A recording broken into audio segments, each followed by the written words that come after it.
In suburban Phoenix, 43-year-old Sarah Mitchell discovered an old photograph that would unravel her entire reality. What began as spring cleaning became a journey into her past when she noticed something impossible in the background. Before we continue, drop a comment if you've ever experienced déjà vu. Hi, I'm Amanda Rivers. At 26, I discovered my parents had been selling classified information about me to foreign operatives for 3 years.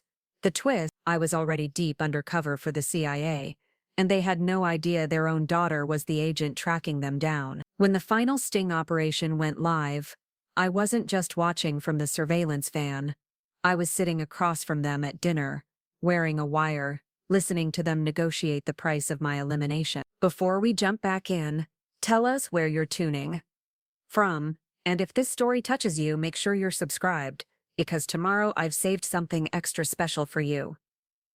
The betrayal wasn't just personal, it was treason, and the people I'd spent my whole life protecting had become the very enemies I'd sworn to stop. Tonight, you'll hear how I discovered my parents' secret, how I turned their own game against them, and why the family that raised me to love my country ended up behind bars because of evidence I collected myself. The call came at 3 in the morning on a Tuesday in October. I was already awake, staring at surveillance photos spread across my kitchen table in my Arlington safe house, when my encrypted phone buzzed with Director Hayes's number.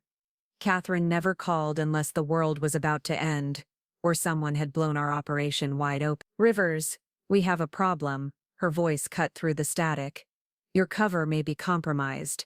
How quickly can you get to Langley? I was dressed and in my car within 10 minutes, driving through empty Virginia streets, with questions hammering against my skull. For 18 months, I'd been running deep cover operations against Eastern European intelligence networks operating on American soil. My identity as Amanda Rivers, freelance cybersecurity consultant, had been bulletproof. My real background was buried so deep that even I sometimes forgot who I used to be before the agency recruited me straight out of Georgetown. The Langley building loomed gray and imposing against the pre-dawn darkness. Catherine met me at the security checkpoint herself, which meant whatever had happened was bigger than a simple cover breach. She looked like she hadn't slept in days, her usually perfect, silver hair pulled back in a messy bun, her suit wrinkled from too many hours in crisis meeting. "Follow me," she said, leading me through corridors I'd walked 100 times. But tonight, they felt different, charged with an urgency that made my skin crawl. We entered a briefing room where Agent Marcus Torres was waiting, his laptop open to a screen full of data I couldn't quite read from the doorway. "Sit down, Amanda," Catherine said, and the way she used my real name instead of my operational call sign made my stomach drop. "What I'm about to show you is going to be difficult to process." Marcus turned his laptop toward me. The screen displayed a series of financial transactions, bank routing numbers, and what looked like encrypted communications. At first, the numbers meant nothing to me. Then I saw the account names: Patricia L. Rivers, Daniel M. Rivers. My parents. "These transactions started 3 years ago," Marcus explained, his voice carefully neutral. "Small amounts at first, 5,000 here, 10,000 there. The payments came from a shell company we've been tracking, Meridian Consulting Group. It's a front for a network of foreign intelligence operatives." I stared at the screen, watching the numbers blur as my vision went unfocused. "What were they buying?" Catherine leaned forward. "Information about CIA operational structures, safe house locations, and specifically," she paused, meeting my eyes with a look that was part sympathy, part steel. "Detailed intelligence about an undercover operative code-named Nightingale." Nightingale was my operational designation, the one only a handful of people knew. "That's impossible," I said, but even as the words left my mouth, I knew they weren't true. My parents had always been too interested in my work, too curious about my travel schedule, too eager to know details about my job that I'd always deflected. I'd thought it was normal parental concern. "There's more," Marcus said, pulling up another screen. This one showed photographs, surveillance shots of me entering safe houses, meeting with contacts, even walking into this very building. Photos that could have only been taken by someone who knew my patterns intimately. Your parents have been providing intelligence on your movements for 3 years, Catherine said. Every time you visited home in Denver, every family dinner, every phone call home, they were gathering operational intelligence and selling it to the highest bidder. The room went silent, except for the hum of fluorescent lights. I thought about my last visit home 6 weeks ago. How my mother had asked so many questions about my work travel. How my father had seemed unusually interested in my new apartment. How my sister Vanessa had joked that I was becoming so secretive, like I was some kind of spy. Do they know what I actually do? I asked. We don't think so, Marcus replied. The intelligence they're providing suggests they believe you're exactly what your cover says, a cybersecurity consultant who works with government contractors. But the information they're selling is specific enough that it's putting your life in danger. Catherine pulled out a thick file folder. The Meridian Group isn't just collecting intelligence for passive surveillance, they're building target profiles for elimination. Based on the pattern of payments and the type of information your parents are providing, we believe they're being paid to help facilitate your assassination. The words hit me like ice water. My own parents were unknowingly helping foreign operatives plan to kill me. There's something else, Catherine continued. We intercepted communications, suggesting there's going to be a major intelligence handoff soon. The buyers want a complete operational profile on Nightingale, your behavioral patterns, your family connections, your psychological pressure point, everything they'd need to either flip you or eliminate you permanently. I stood up from the table, pacing to the window that looked out over the empty parking lot. Dawn was starting to break, painting the sky a pale gray that matched exactly how I felt inside. What's the timeline? 2 weeks. Maybe 3, Marcus said. They're planning something for Thanksgiving. Thanksgiving, of course, the one holiday I never missed, no matter what operation I was running. The one time every year when I went home to Denver and spent 4 days with my family, letting my guard down, being just Amanda instead of Nightingale. We need you to go home, Catherine said, but not as their daughter, as an operative. We're going to flip the operation and use their own intelligence network against them. I turned back to face them.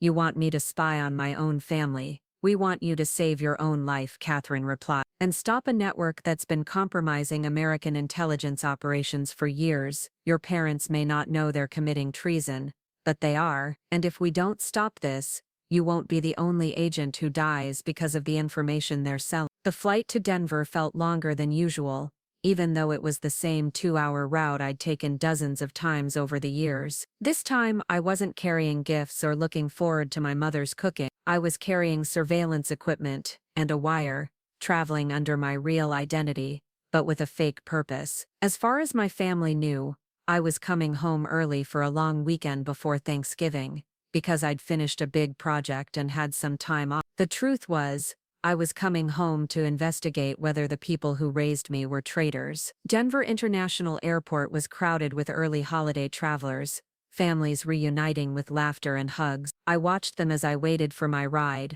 wondering if any of them were hiding secrets that could destroy everything they claimed to love. My father had texted that morning, excited that I was coming home early, asking if I wanted him to pick me up. I'd declined, saying I was renting a car because I might need to drive around for work meetings. Another lie in a life that had become nothing but lies. The rental car was a generic silver sedan, the kind that blended into traffic and disappeared in parking lots. I drove through familiar Denver streets, past the coffee shop where I'd had my first job, past the high school where I'd been valedictorian, past all the landmarks of a childhood that suddenly felt like it belonged to someone else. My parents' house sat on a quiet street in Lakewood, a modest 2-story colonial, with a garden my mother tended religiously and a garage where my father still worked on vintage cars as a hobby. It looked exactly the same as always, American flag hanging from the front porch, newspapers stacked neatly on the side table, my mother's ceramic planters full of fall flowers. It looked like home. But as I sat in the driveway staring at the house where I'd grown up, all I could think about were the surveillance photos Marcus had shown me, pictures of me entering and leaving this very driveway, taken by someone who knew exactly when I'd be here. My mother opened the front door before I even reached the porch steps. Patricia Rivers was 53, still beautiful in the way that spoke of good genes and regular exercise. her brown hair perfectly styled and her smile warm enough to melt ice. She'd been an elementary school teacher for 25 years, the kind who stayed late to help struggling students and spent her own money on classroom supplies. "Amanda, you're early," she called, wrapping me in a hug that smelled like vanilla and the lavender soap she'd used my entire life. "I wasn't expecting you until this evening. Traffic was lighter than I thought," I said, hugging her back and hating how normal it felt. "How right. Where's Dad?"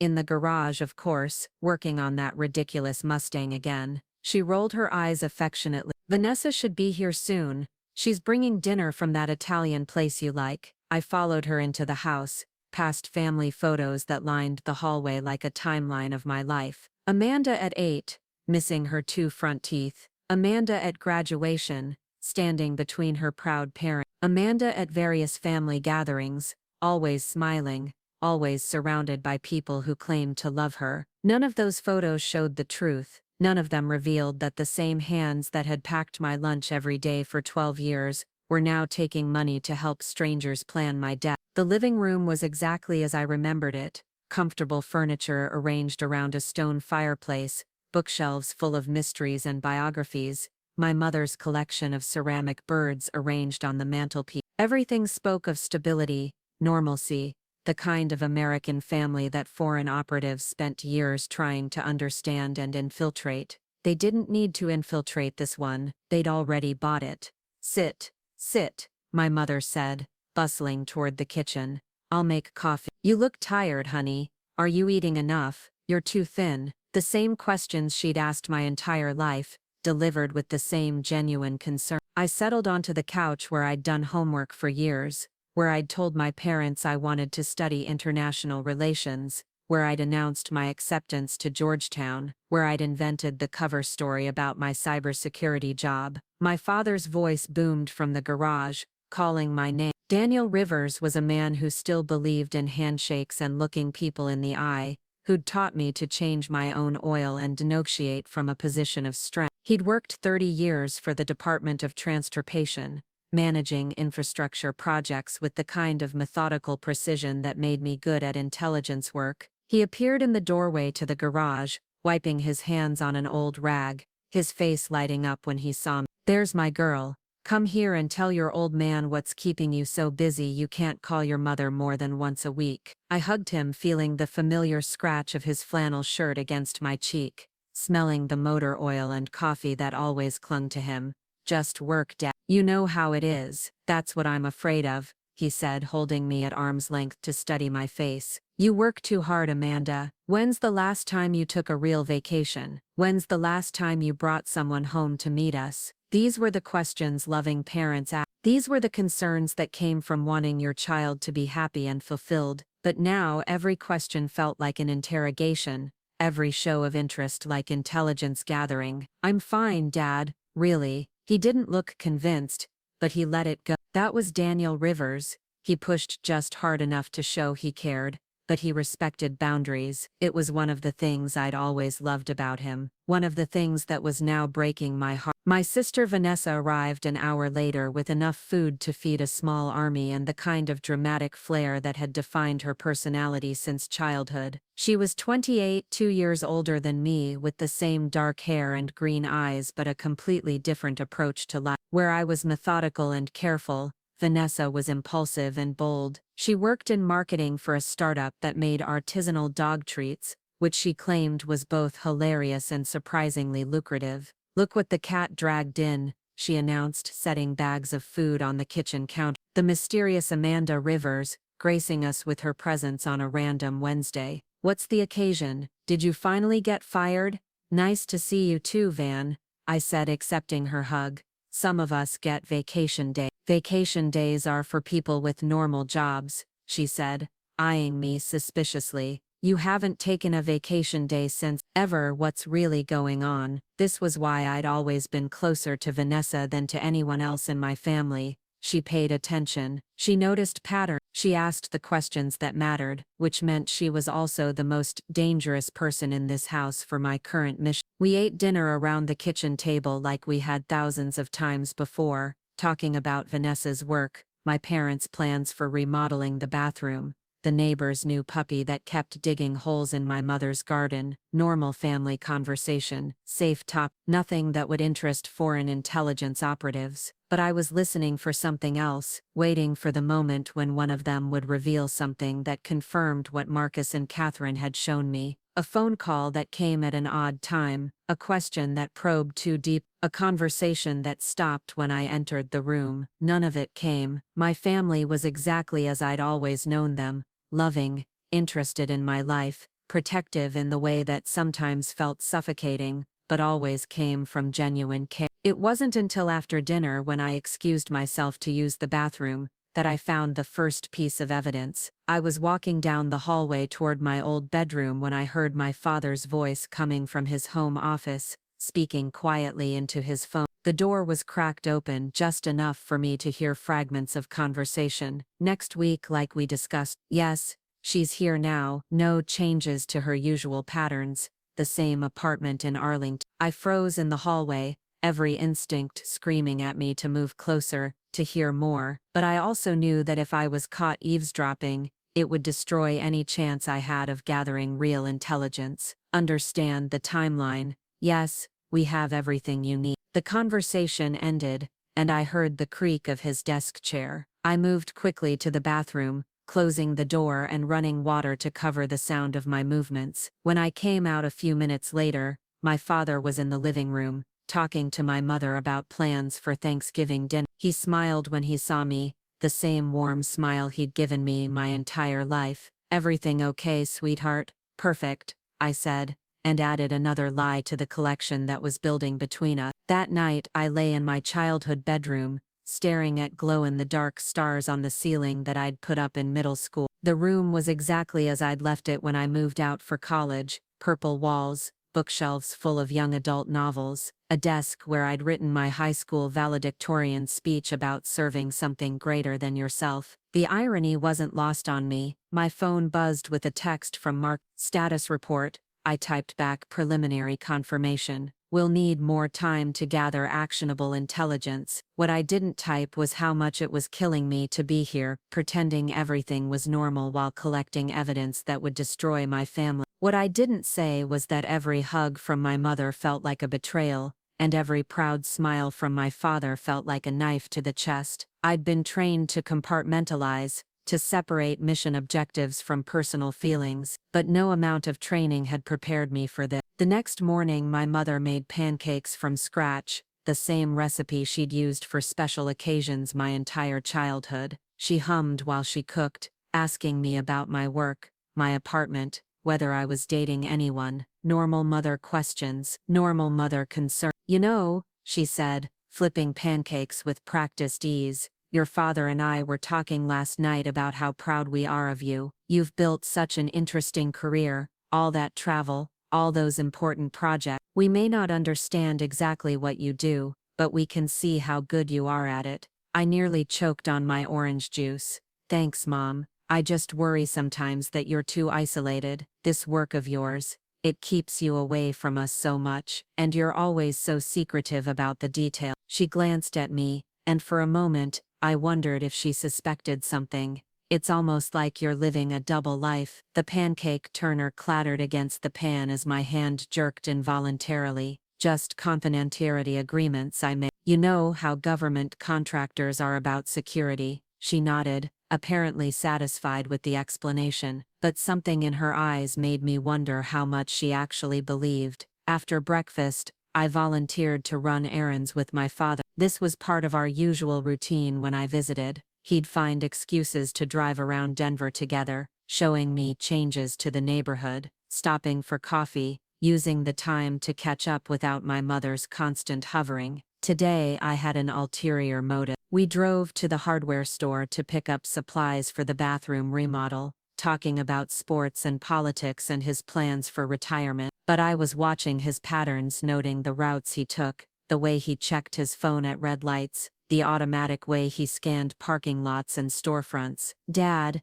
I said as we waited in line to pay for bathroom tile, "can I ask you something?" "Shoot. Are you happy with your life?" "I mean really happy. You and Mom seem like you have everything figured out, but sometimes I wonder if there are things you wish you'd done differently. He studied me for a long moment, his expression unreadable. That's a heavy question for a Thursday morning. I've been thinking about my own future lately, whether I'm on the right path. Your mother and I, he said slowly, we've made choices over the years. Some we're proud of, some we're not, but everything we've done for this family, to give you and Vanessa opportunities we never had. He paused. Sometimes doing the right thing means making sacrifices other people don't understand. There was something in his tone that made my skin crawl, something that sounded almost like justification. What kind of sacrifices? I asked, keeping my voice casual. But we'd reached the front of the line, and the moment was broken by the cashier asking if we'd found everything we need. That afternoon, while my parents were both out of the house,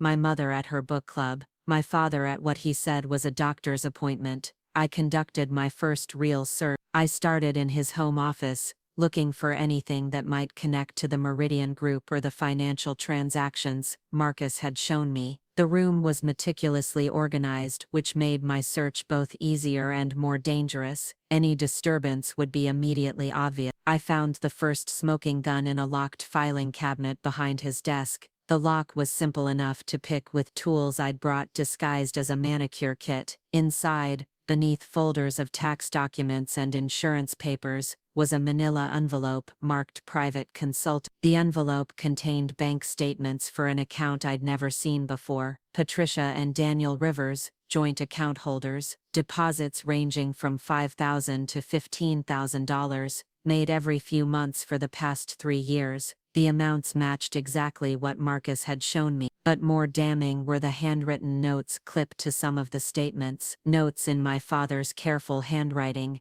detailing information about my work schedule, my travel patterns, even observations about my psychological profile and potential security vulnerability. One note, dated just 2 weeks earlier, made my blood freeze. Amanda displaying increased paranoia about work, possible promotion to more sensitive position, recommend accelerated timeline for final assessment. Final assessment. The phrase had a clinical detachment that made it sound almost innocent, but in intelligence work, final assessment was often a euphemism for elimination. I photographed everything with a camera disguised as a compact mirror, my hands trembling slightly as I documented evidence that my father had been systematically cataloging information that could be used to kill me. The sound of a car in the driveway sent me into rapid cleanup mode. I locked the filing cabinet, returned everything to its original position, and slipped out of the office, just as my mother's key turned in the front door. "Amanda, I'm back," she called. "How was your afternoon with your father?" "Great," I called back, my voice hopefully steadier than I felt. "We got everything on the list." That evening, Vanessa came over for dinner again, bringing wine and the kind of gossip that had always been our bonding activity. But tonight, I found myself studying her more carefully, wondering if she knew anything about our parents' secret income. "You know what's weird?" Vanessa said, refilling her wine glass. "Mom and Dad have been spending a lot more money lately. Dad bought that expensive tool set last month, and Mom's been talking about redoing the whole kitchen." I asked Dad where the money was coming from, and he said he'd been doing some consulting work. My mother and father exchanged a quick glance across the table. "Just some projects for former colleagues," my father said smoothly. "Nothing too exciting, boring infrastructure." "Must be pretty lucrative boring infrastructure stuff," Vanessa laughed. "Maybe I should have studied engineering instead of marketing." "You're perfect exactly as you are," my mother said, reaching over to squeeze Vanessa's hand. Then she looked at me. "Both of you girls, your father and I are so proud of the women you've become." The pride in her voice was genuine, which somehow made everything worse. Later that night, after Vanessa had gone home and my parents had gone to bed, I sat in the darkness of my childhood room and called Marcus on my encrypted phone. "I have confirmation," I whispered. Preparing and narrating this story took us a lot of time, so if you are enjoying it, subscribe to our channel. It means a lot to us. Now back to the story. Bank statements, handwritten intelligence reports, the whole thing. They're definitely involved. "How deep?" Marcus asked. "Deep enough that they're tracking my psychological state and recommending timeline acceleration." "Marcus, I think they've been told I'm becoming suspicious. There was a long pause. Amanda, we need to consider the possibility that your cover has been blown entirely. If they know you're suspicious, they might know exactly what you're suspicious about. No, I said. Perhaps too quickly. They don't know I'm CIA. The intelligence they're providing is consistent with believing my cover story, but they definitely think I'm becoming a security risk. Which means, I closed my eyes, already knowing the answer. Which means, they've been told that the best way to eliminate the security risk is to eliminate me. We're pulling you out, Marcus said, immediately. This is too dangerous. No. The word came out sharper than I intended. Marcus, they're planning something for Thanksgiving. If I leave now, we lose our only chance to catch them in the act, and we lose our only chance to roll up the entire Meridian network. Amanda, this is my family, I said, and hated how my voice cracked slightly on the words. If I don't stop this, they're going to destroy other families too. Other agents are going to die because of intelligence my parents are selling. I won't let that happen. Marcus was quiet for a long moment. What do you need from us? Surveillance support. I need to know when the handoff is going to happen and who's going to be there. And I need backup close enough to intervene if things go sideways. Done. But Amanda, if at any point you feel like you're in immediate danger, you abort. No mission is worth your life. But as I hung up the phone and lay back down in my childhood bed, I wasn't sure that was true. Some missions were worth everything you had to give. Some missions were worth sacrificing even the people you loved most. Even when the people you loved most were the ones you had to stop. Tomorrow was Friday. Thanksgiving was 5 days away, and somewhere in this house that had raised me, shaped me, and taught me to love my country, my parents were planning to help foreign operatives end my life. The only question was whether I could stop them before they succeed. Friday morning arrived with the kind of crisp autumn air that made Denver feel like a postcard. I woke to the smell of bacon and coffee drifting up from the kitchen. Sounds that had meant safety and love for 26 years.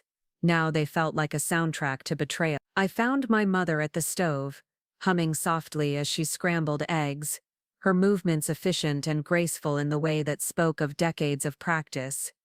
She looked up when I entered, her face brightening with the kind of genuine maternal joy that made my chest ache. "There's my early bird," she said, sliding a plate across the counter to me. "I was hoping we could spend some time together today. Just us girls. Your father has meetings all afternoon. And Vanessa's working late." The casual mention of my father's meetings sent alarm bells through my system, but I kept my expression neutral. "That sounds perfect, Mom. What did you have in mind?" "I thought we could go shopping for Thanksgiving dinner, maybe get our nails done. You know, the kind of mother-daughter day we used to have when you were in high school." She paused, studying my face with the intensity that had always made me feel like she could read my thoughts. "You seem tense lately, honey. More than usual. Is everything okay at work?" There it was again, the careful probing disguised as maternal concern. I wondered how many of these conversations had been reported back to her handlers. How many innocent mother-daughter moments had been mined for intelligence. "Just the usual stress," I said, taking a bite of eggs that tasted like sawdust. "You know how project deadlines can be." She nodded sympathetically, but I caught the way her eyes sharpened slightly, filing away my response for later analysis. "Well, today we're forgetting all about work. Today is about relaxation and family time." We spent the morning at the Cherry Creek Mall, moving through stores with the easy rhythm of two women who had done this dance many times before. My mother bought a new dress for Thanksgiving dinner. I picked up a sweater I didn't need, and we shared a coffee at the little cafe where we'd had dozens of similar conversations over the years. But underneath the familiar routine, I was conducting surveillance, watching how my mother moved through crowds, noting the way she occasionally checked her phone with the kind of urgency that suggested she was expecting important communication. Twice she excused herself to take calls, walking far enough away that I couldn't hear the conversations, but close enough that I could observe her body language. The second call lasted nearly 10 minutes. When she returned, her expression was carefully neutral, but I could see tension in the set of her shoulders. "Everything all right?" I asked. "Just your father. Confirming dinner plans," she said smoothly. "You know how he worries about logistics." It was a lot. I'd seen my father's contact photo flash on her screen, but the conversation had lasted far too long for simple dinner coordination, and my mother's tells when she lied hadn't changed since I was 8 years old. She touched her wedding ring and avoided direct eye contact. At the nail salon, sitting side by side getting manicures, my mother seemed to relax. This was her element. Intimate conversations in spaces where secrets felt safe to share. I'd learned some of my most important life lessons in settings like this, my mother's voice mixing with the gentle sounds of nail files and quiet music. "Amanda," she said, her voice taking on the tone she'd always used for serious conversations, "I want you to know that your father and I are so proud of the work you're doing. I know we don't always understand the technical details, but we can see how important it is." "Thanks, Mom. That means a lot. I also want you to know that if you ever felt like your work was becoming dangerous, or if you ever needed to disappear for a while, you could always come home. We would protect you, no matter what." The words sent ice through my veins. In the context of a normal mother-daughter conversation, they would have been touching. Given what I now knew about my parents' activities, they sounded like a threat. "Why would you say that?" I asked, keeping my voice light. "Do you think my work is dangerous?" She was quiet for a moment, staring down at her hands as the nail technician worked. "I think the world is more dangerous than it used to be, and I think people in your line of work, even cybersecurity consultants, sometimes attract the wrong kind of attention." "What kind of attention?" "The kind that comes from people who don't want their secrets exposed." She looked up at me then, and for a moment I saw something in her eyes that looked almost like fear. "Promise me something, Amanda. Promise me that if you ever feel like you're in real danger, you'll come to us first, before you go to anyone else." The request was so specific, so pointed, that it couldn't be coincidental. Someone had told my mother that I might become a flight risk. Someone had instructed her to position herself as my first point of contact if I tried to disappear. "I promise," I lied, adding another deception to the growing wall between us. That afternoon, while my mother ran errands, I conducted a more thorough search of the house. This time I was looking for communication devices, encrypted phones, radio equipment, anything that would allow my parents to contact their handlers without using traceable methods. I found what I was looking for in my father's workshop in the basement. Hidden behind a false back in his tool cabinet was a small device I recognized immediately, a burst transmission radio, the kind used by intelligence operatives to send brief encrypted messages that were nearly impossible to intercept. Next to the radio was a code book, handwritten in my father's careful script. The codes were simple but effective, number sequences that corresponded to specific pieces of information about my activities. My arrival time at the house was coded as my apparent mood and stress level had numerical designations. Even my sleeping patterns were tracked and quantified. I was photographing the codebook when I heard footsteps on the basement stairs. My father's voice called down, casual and friendly. "Amanda, you down there? Your mother said you might be looking around." I quickly returned everything to its hiding place and moved to the other side of the workshop, picking up a wrench and examining it like I'd been browsing his tool collection. "Just checking out your new setup," I called back. "This is quite the operation you have down here." He appeared at the bottom of the stairs, smiling with genuine pride. 40 years of collecting tools will do that. "Find anything interesting?" "Just impressive organization. You always were methodical about everything." "Have to be in my line of work," he said, and something in his tone made me look up sharply, but his expression remained neutral, friendly. "Infrastructure projects require attention to detail. One missed specification can bring down a bridge." We stood there for a moment, father and daughter in a basement workshop, and I wondered if he was trying to send me a message. If the comment about missed specifications was a warning about the consequences of carelessness. "Dad," I said carefully, "can I ask you something?" "Always. Do you ever regret the choices you made? I mean, career-wise. Did you ever want to do something more exciting than infrastructure?" He was quiet for a long moment, his hands absently rearranging tools on his workbench. I wanted to serve my country, he said finally. I wanted to make a difference, to be part of something bigger than myself. Infrastructure work wasn't glamorous, but it was important. It kept people safe. Is that still what you want? To serve your country? His hands stilled on the workbench. When he looked at me, his expression was unreadable. Sometimes serving your country means making difficult choices, Amanda.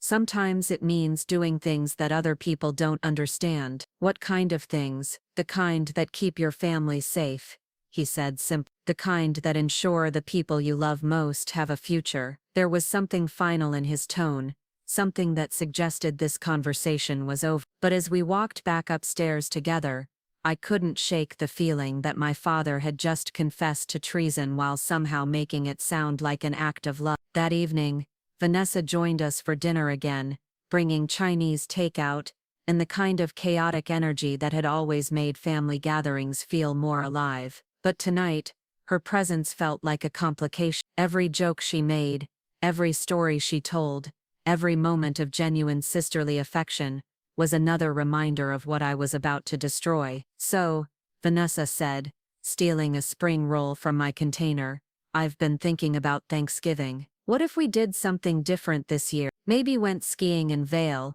or took a trip to somewhere warm. My parents exchanged another one of those quick glances that had become increasingly frequent. I think we should stick with tradition this year, my mother said carefully. It's important for families to maintain their rituals, especially during uncertain times. Uncertain times, Vanessa laughed. Mom, you make it sound like we're living through some kind of crisis. What's uncertain about anything?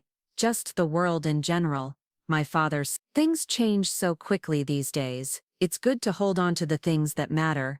You two are being weird, Vanessa announced. Even weirder than usual. And Amanda, you're being weird too. Everyone's being weird, except me, and that's saying something. She wasn't wrong. The undercurrents in the room were so thick, you could cut them with a knife. My parents were nervous about something.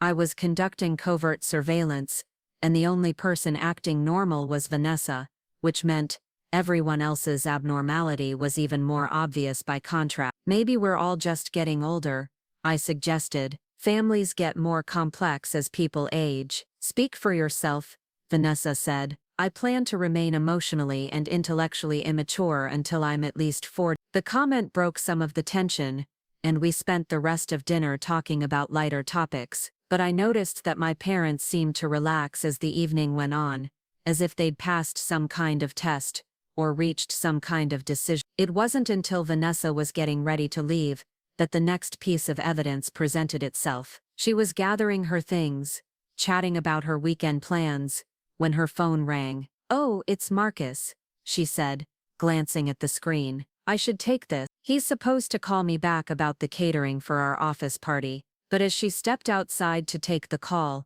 I caught a glimpse of the contact name on her screen. It wasn't Marcus at all. It was M. Torres, Marcus Torres, my CIA handler. My sister was taking calls from my CIA handler. The realization hit me like a physical blow. Vanessa wasn't just an innocent bystander in this situation. She was involved. She was part of the network that had been tracking me, reporting on me, selling information about me to foreign operatives. When she came back inside a few minutes later, her expression was carefully neutral. Everything okay? My mother asked. Just work stuff, Vanessa said, but I caught the slight tension in her voice, the way her eyes darted away from direct contact. I should get going. Early morning tomorrow. After she left, I excused myself and went to my room, claiming I needed to catch up on emails. Instead, I sat on my bed and tried to process what I'd just learned. It wasn't just my parents, it was Vanessa too. My entire family was involved in this operation against me. I called Marcus on my encrypted phone, my hands shaking slightly as I dialed. Rivers, he answered immediately. Status report. Marcus, I said, keeping my voice low. I need to ask you something, and I need you to tell me the truth. Always. Is Vanessa involved in this operation? There was a long pause. Too long. Amanda, is my sister working for you? Another pause. It's complicated. Uncomplicate it. Marcus sighed.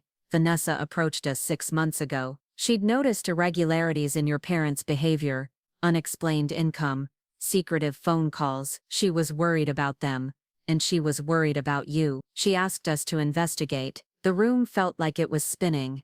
So, she knows about me, about what I really do. She knows you work for the government in some capacity. She doesn't know the specifics of your operational role, and she definitely doesn't know about this current mission. She's been reporting on me to you. She's been providing information about your family's activities. But Amanda, she's trying to protect you. She has no idea that your parents are involved in anything treasonous. She thinks they might be having financial problems, or possibly being blackmailed. I closed my eyes, trying to reconcile this new information with everything else I thought I knew. Does she know I'm here on an operation? No, as far as she knows, you're home for a normal family visit. But Amanda, there's something else you need to know. The reason we were able to identify the Meridian Group's interest in you so quickly is because Vanessa's initial concerns triggered our investigation. Without her coming to us, we might not have discovered the threat until it was too late. So my sister had saved my life by reporting my parents to the CIA. My parents were trying to have me killed by foreign operatives, and I was caught in the middle, pretending to be a normal daughter while collecting evidence that would destroy everyone I'd ever loved. Marcus, I said, how does this end? What's the end game here? We roll up the network, we arrest your parents, and anyone else involved in the Meridian Group. We prevent other agents from being compromised. And then what? What happens to my family? Amanda, your family is committing treason. Your parents are accessories to planned murder. There's no scenario where this ends with everyone going home for Christmas dinner. I knew he was right. I'd known it from the moment Catherine had shown me those financial records. But hearing it stated so clearly, so finally, made it real in a way that cut straight through my professional training and hit the scared daughter underneath. I need to know the timeline, I said.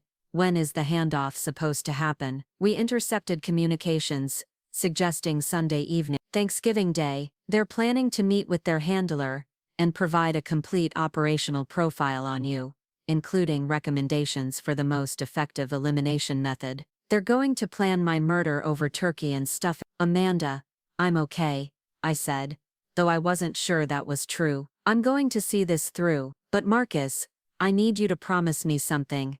Name it. When this goes down, when we arrest them, I want to be the one to tell Vanessa what's happening. She doesn't deserve to find out from strangers that her parents are traitors. Done.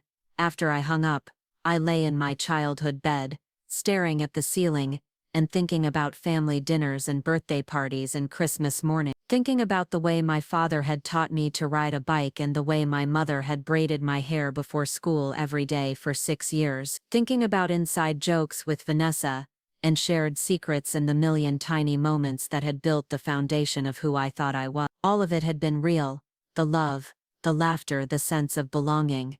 It had all been genuine, but it had also all been built on a lie so fundamental that it changed everything. My parents loved me enough to pack my lunch every day for 12 years. They also loved something else enough to sell information that would help foreign operatives kill me. Saturday passed in a haze of normal family activities that felt anything but normal. We went to the farmer's market, where my mother bought ingredients for Thanksgiving dinner with the kind of careful attention to detail that spoke of someone planning an important event. We visited my father's old colleague from the transportation department, a man who greeted us warmly and asked about my work with the kind of interest that felt slightly too pointed. Every interaction felt loaded with subtext. Every question about my job or my travel schedule felt like intelligence gathering. Every expression of love or concern felt like manipulation designed to keep me compliant and unsuspecting. But the worst part was that I couldn't tell the difference anymore between genuine family affection and operational manipulation. When my mother hugged me, was she expressing maternal love, or gathering information about my stress level? When my father asked about my weekend plans, was he making conversation, or trying to determine my operational schedule? The line between the family that had raised me and the intelligence assets that were betraying me had become impossible to identify. Saturday evening, I was in the kitchen helping my mother prepare ingredients for Sunday's dinner, when she brought up the subject I'd been dreading. Amanda, she said, her voice taking on that serious tone she'd always used for important conversations. Your father and I have been talking, and we think it might be time for you to consider a career change. I paused in my chopping of vegetables. What do you mean? This cybersecurity work, all the travel, all the secrecy, it's not healthy for a young woman. You're isolated, you're stressed, and frankly, you're starting to seem paranoid. Paranoid about what?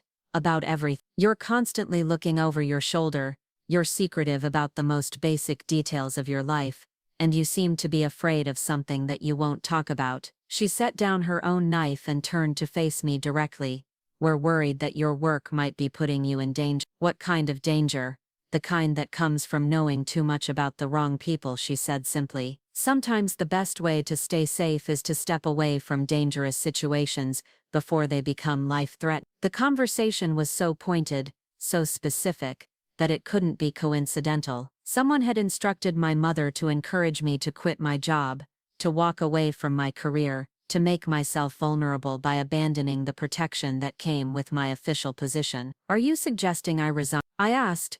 I'm suggesting you consider whether your current career path is sustainable, she said. There are other ways to serve your country, Amanda, ways that don't require you to sacrifice your safety or your family relationships, such as coming home, taking some time to figure out what you really want, letting your family take care of you for a while. It was a trap, a beautifully constructed, loving trap designed to isolate me from my support systems and make me dependent on the very people who were planning to betray me. I'll think about it, I said, which was the safest response I could manage.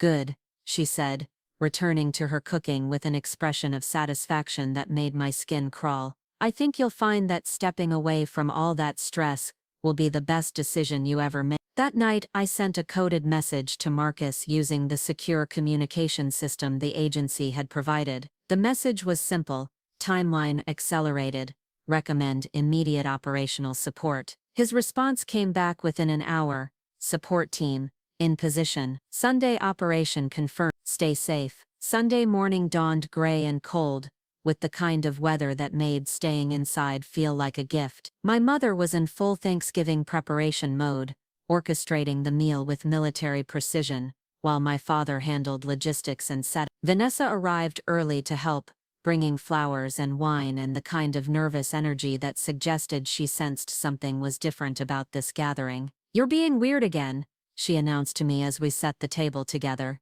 Everyone's being weird. What's going on? Nothing's going on, I said. It's just Thanksgiving.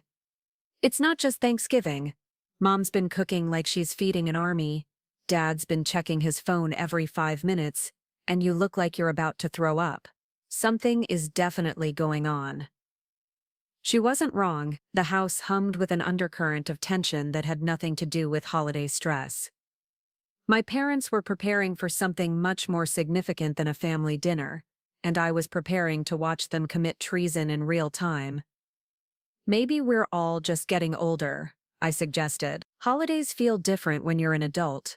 That's what you said the other day, and it was a non-answer then too. Vanessa studied my face with the kind of intensity that had always made her impossible to lie to. Amanda, are you in some kind of trouble? The question was so direct, so concerned, that for a moment I wanted to tell her everything. I wanted to explain about the CIA and the foreign operatives and the evidence I'd been collecting against our parents. I wanted to warn her that in a few hours, everything she thought she knew about our family was going to be destroyed. Instead, I said, I'm fine, Van. Really? But I could see in her expression that she didn't believe me. The afternoon passed slowly, each hour bringing us closer to the moment when my parents would meet with their handler and provide the intelligence that would trigger their arrest. I helped with cooking, made conversation, and played the role of the dutiful daughter, while surveillance equipment recorded every word and every movement. At 4 o'clock, my father announced that he needed to run a quick errand before dinner. Just picking up ice, he said, grabbing his keys. Be back in 30 minutes. But I knew from the intercepted communications that this wasn't about ice. This was the preliminary meeting. the final coordination before the main handoff. My father was going to meet with a Meridian Group operative to confirm the evening's plans and receive final instructions. 20 minutes after he left, my mother received a phone call that sent her into a state of barely controlled anxiety. "What do you mean complication?" she said into the phone, her voice sharp with stress. "We agreed on the timeline. I understand, but this is not what we discussed." She ended the call and immediately dialed another number. "We have a problem," she said, as soon as the call connected. "They want to move the timeline up." "Yes, tonight, but earlier than planned. I don't know if we can manage that." I continued helping Vanessa with table settings, pretending I hadn't heard anything, while mentally adjusting my own operational timeline. Whatever my parents were planning, it was happening sooner than expected. My father returned from his errand with ice and an expression of grim determination. "Change of plans," he announced to my mother. "We need to accelerate everything." "I know," she said. "I got the call." "What call?" Vanessa asked. "What are you two talking about?" "Nothing, sweetheart," my mother said smoothly. "Just some adjustments to dinner timing. We might need to eat a little earlier than planned, but it wasn't about dinner timing, and we all knew it." At 5:30, as shadows began lengthening across the backyard, my father made an announcement that confirmed my worst fears. "Amanda," he said, "we've invited a friend to join us for dinner tonight. Someone we'd like you to meet." "A friend?" "A colleague of mine," he said carefully. "Someone who's interested in your work." The trap was closing. My parents had arranged for me to meet their handler, the person who had been paying them for intelligence about me. They were planning to deliver me directly to the operative, who was supposed to assess my elimination. "That's nice," I managed.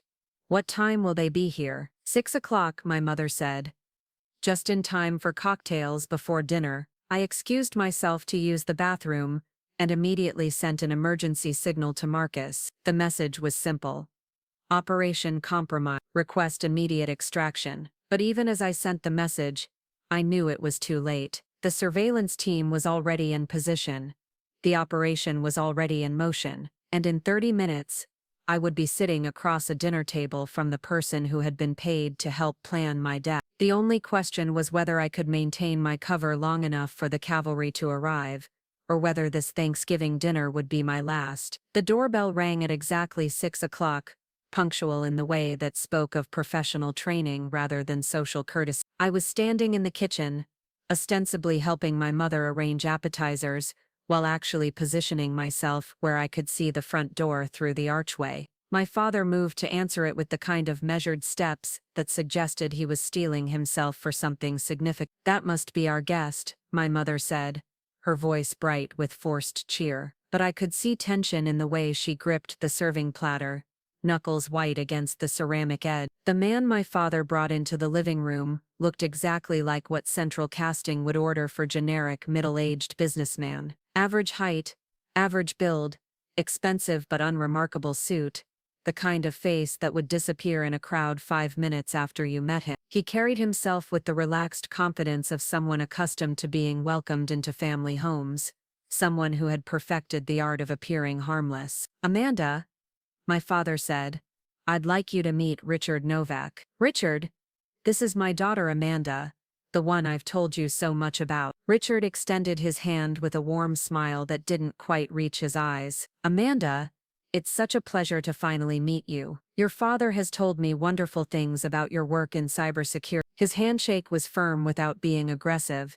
His voice carried just a trace of an accent I couldn't quite place, and when he looked at me, I had the unsettling sensation that he was conducting his own assessment. This wasn't a casual dinner guest. This was a professional operative evaluating a target. "Nice to meet you too," I said, matching his pleasant tone while mentally cataloging every detail I could observe. "Dad mentioned you work in infrastructure as well."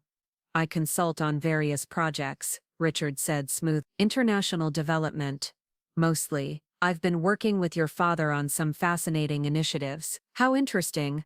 What kind of international work?" "Oh, the usual bureaucratic complexity," he deflected with practiced ease. "Nothing as exciting as your cybersecurity project. I understand you work with some very high-profile clients." And there it was, the fishing expedition disguised as polite conversation. Richard wasn't here to discuss infrastructure or enjoy my mother's cooking. He was here to gather intelligence, to complete the assessment my parents had been building for 3 years. Mostly boring corporate stuff, I replied. You know how confidentiality agreements work in the tech world. Of course, Richard nodded, but his eyes sharpened slightly at my deflection. Though I imagine the travel must be interesting. Your father mentioned you spend quite a bit of time in Virginia. My father had mentioned my travel patterns to this man. My father had provided operational intelligence to a foreign operative, who was now sitting in our living room, drinking wine and pretending to make small talk while conducting reconnaissance that could be used to kill me. The DC area has a lot of government contractors,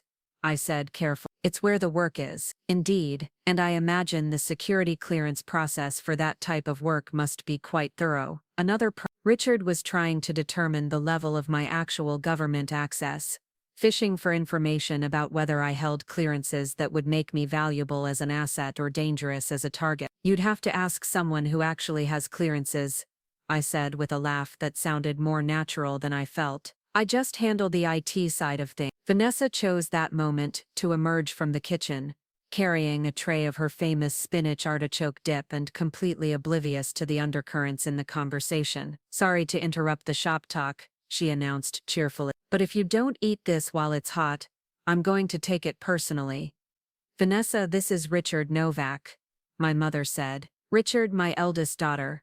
Charming, Richard said, shaking Vanessa's hand with the same practiced warmth. Your parents didn't mention they had 2 accomplished daughters. Well, 1 accomplished daughter and 1 who makes artisanal dog treats for a living, Vanessa corrected with characteristic self-deprecation. I'm the family disappointment. I'm sure that's not true, Richard replied, but I noticed his attention had already shifted back to me. Vanessa wasn't part of his operational interest. I was the target, and everything else was just background noise. We moved to the dining room, where my mother had set the table with her best china and the good silver that only came out for special occasions. The irony wasn't lost on me that my parents were using their finest dinnerware to host a meeting that could result in my death. The conversation during dinner was a masterclass in misdirection and intelligence gathering. Richard asked questions that seemed casual but were designed to elicit specific information. Where exactly did I live in Virginia? How often did I travel for work? Did I have a regular gym or routine that kept me in one place at predictable times? What were my hobbies outside of work? I answered each probe carefully, providing information that was consistent with my cover story while revealing nothing that could be operationally useful. But I could see Richard filing away every response, building a psychological and behavioral profile that would be reported back to his handlers. My parents participated in this elaborate dance with the kind of practiced ease that spoke of months or years of similar conversation. My mother steered topics toward my personal life, asking about relationships and social activities with the kind of pointed interest that felt less like maternal concern and more like intelligence collection. My father contributed observations about my stress levels and travel patterns with the casual authority of someone providing professional analysis. They were tag-teaming me, working together to extract information from their own daughter while she sat at their dinner table eating food they had prepared, surrounded by family photos and childhood memories. Amanda's always been very private about her work, my mother said at one point, passing the cranberry sauce with a fond smile. Even as a child, she kept her cards close to her chest.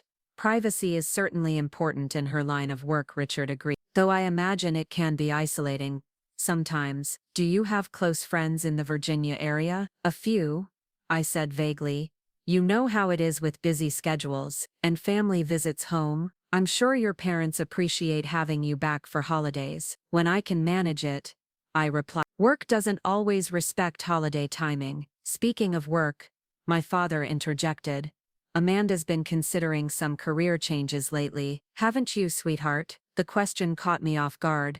We hadn't discussed career changes, and the topic felt like another coordinated probe. Just thinking about long-term goals, I said carefully. Sometimes a change of scenery can be refreshing, Richard observed. New opportunities, different challenges. Have you considered international consulting? There's quite a bit of opportunity in that field for someone with your background. International consulting. He was recruiting me, or at least pretending to recruit me while actually assessing whether I could be turned or whether I needed to be eliminated as a security threat. I hadn't really thought about it. You should, Richard said, his smile taking on a quality that felt more predatory than friendly. I know several organizations that would be very interested in someone with your particular skill set. The offer hung in the air like a challenge. Richard was testing me, trying to determine whether I was corruptible, whether I could be bought or convinced to betray my country. My parents watched this exchange with expressions of careful neutrality, but I could see anticipation in their eyes. They wanted me to say yes. They wanted me to accept Richard's offer because it would solve all their problems. If I agreed to work for Richard's organization, I would no longer be a security threat. I would become an asset instead of a target. My parents could continue their lucrative arrangement without worrying about their daughter's safety, because their daughter would be part of the same network that had been paying them. It was elegant in its simplicity, and it would have worked if I had actually been the cybersecurity consultant I was pretending to be instead of a CIA operative who had been tracking their network for months. That's very flattering, I said finally, but I'm pretty committed to my current situation. Something shifted in Richard's expression. The warmth didn't disappear, but it became more calculated, more predatory. Of course, he said smoothly, though I hope you'll keep an open mind. Situations change, opportunities arise. Sometimes what seems like a stable career path can become unexpectedly problematic. The threat was subtle but unmistakable. Richard was telling me that my current situation could become dangerous if I didn't accept his offer. He was giving me one chance to join their organization voluntarily before they moved to more aggressive recruitment methods, or elimination. I'll definitely keep that in mind, I said, and excused myself to use the bathroom. In the hallway, out of sight from the dining room, I sent a quick emergency signal to Marcus using the panic button hidden in my watch. The signal would alert the surveillance team that the situation was escalating, and that immediate intervention might be necessary. When I returned to the table, the conversation had shifted to more general topics: politics, weather, Vanessa's work with the dog treat company, but underneath the social pleasantries, I could feel the weight of unfinished business. Richard hadn't gotten the answer he wanted, and my parents were increasingly anxious about the direction of the evening. After dessert, my mother suggested we move to the living room for coffee, but as we were clearing the table, Richard made a suggestion that sent alarm bells through my entire system. Actually, he said, I was hoping Amanda and I could take a brief walk outside, get some fresh air, discuss those career opportunities in a bit more detail. A private conversation, away from witnesses, away from the surveillance equipment I knew was monitoring the house. Richard wanted to make his final recruitment pitch, or his final threat, without anyone else hearing what was said. That sounds lovely, my mother said before I could respond. The weather's perfect for a walk.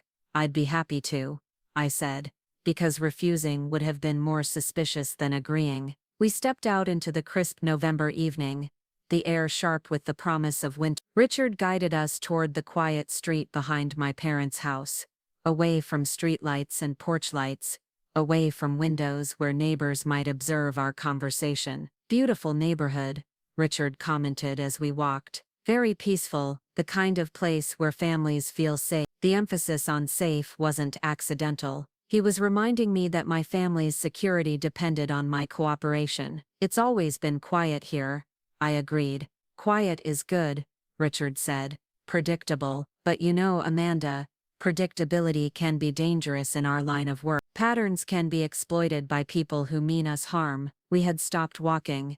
We were standing under a large oak tree that cast deep shadows across the sidewalk, far enough from any house that our conversation couldn't be overheard. What line of work is that exactly? I asked. Richard smiled, and for the first time that evening, the expression seemed genuine. I think we both know you're much more than a cybersecurity consultant. My blood went cold. He knew. Somehow, despite all our precautions, despite the carefully constructed cover story, Richard knew I was more than I appeared to be. I'm not sure what you mean, I said, but my voice sounded hollow even to me. Amanda, Richard said gently. Your parents love you very much. They've been trying to protect you for 3 years, but protection requires cooperation from all parties involved. Protect me from what? From the consequences of working for an organization that doesn't value your safety as much as your family does. He paused, studying my face in the dim light. Your current employers see you as expendable, a useful tool that can be discarded when it becomes inconvenient, but we see you as valuable, worth protecting, worth investing in. And what would that investment look like? Relocation to a country where your skills would be appreciated, a generous compensation package, protection for your entire family, a chance to use your abilities for an organization that rewards loyalty instead of punishing it. He was offering me defection, a complete break from my life, my country, my mission. All I had to do was betray everything I'd sworn to protect. That's quite an offer, I said carefully. It's a one-time offer, Richard replied, the kind that becomes unavailable if not accepted promptly. How promptly? Tonight, right now. His voice hardened slightly. Your current situation has become untenable, Amanda. There are people who know about your real work, people who consider you a threat that needs to be neutralized. Your parents have been trying to buy you time, trying to find a solution that keeps you alive and keeps your family safe, but time is running out. The pieces were falling into place. My parents hadn't just been selling intelligence about me. They'd been trying to negotiate my defection, trying to find a way to save my life, by convincing foreign operatives that I was worth more alive and working for them than dead. It was twisted logic, but it was logic born of love and desperation. They'd been committing treason to save their daughter's life. What happens if I say no? I asked. Richard's expression didn't change, but something cold flickered in his eyes. Then your parents have been wasting everyone's time for 3 years. And waste is something my employers take very personally. The threat was clear. If I didn't defect, if I didn't agree to betray my country and my mission, then not only would I be eliminated, but my parents would face consequences for their failure to deliver me. I need time to think, I said. Time is a luxury you don't have, Richard replied. Your current employers are closing in on this operation. They know about your parents' involvement. They know about the intelligence that's been provided. In less than 48 hours, everyone involved in this network will either be dead or in federal custody. He was lying. The timeline he was describing didn't match what Marcus had told me about the operation. But the lie revealed something important.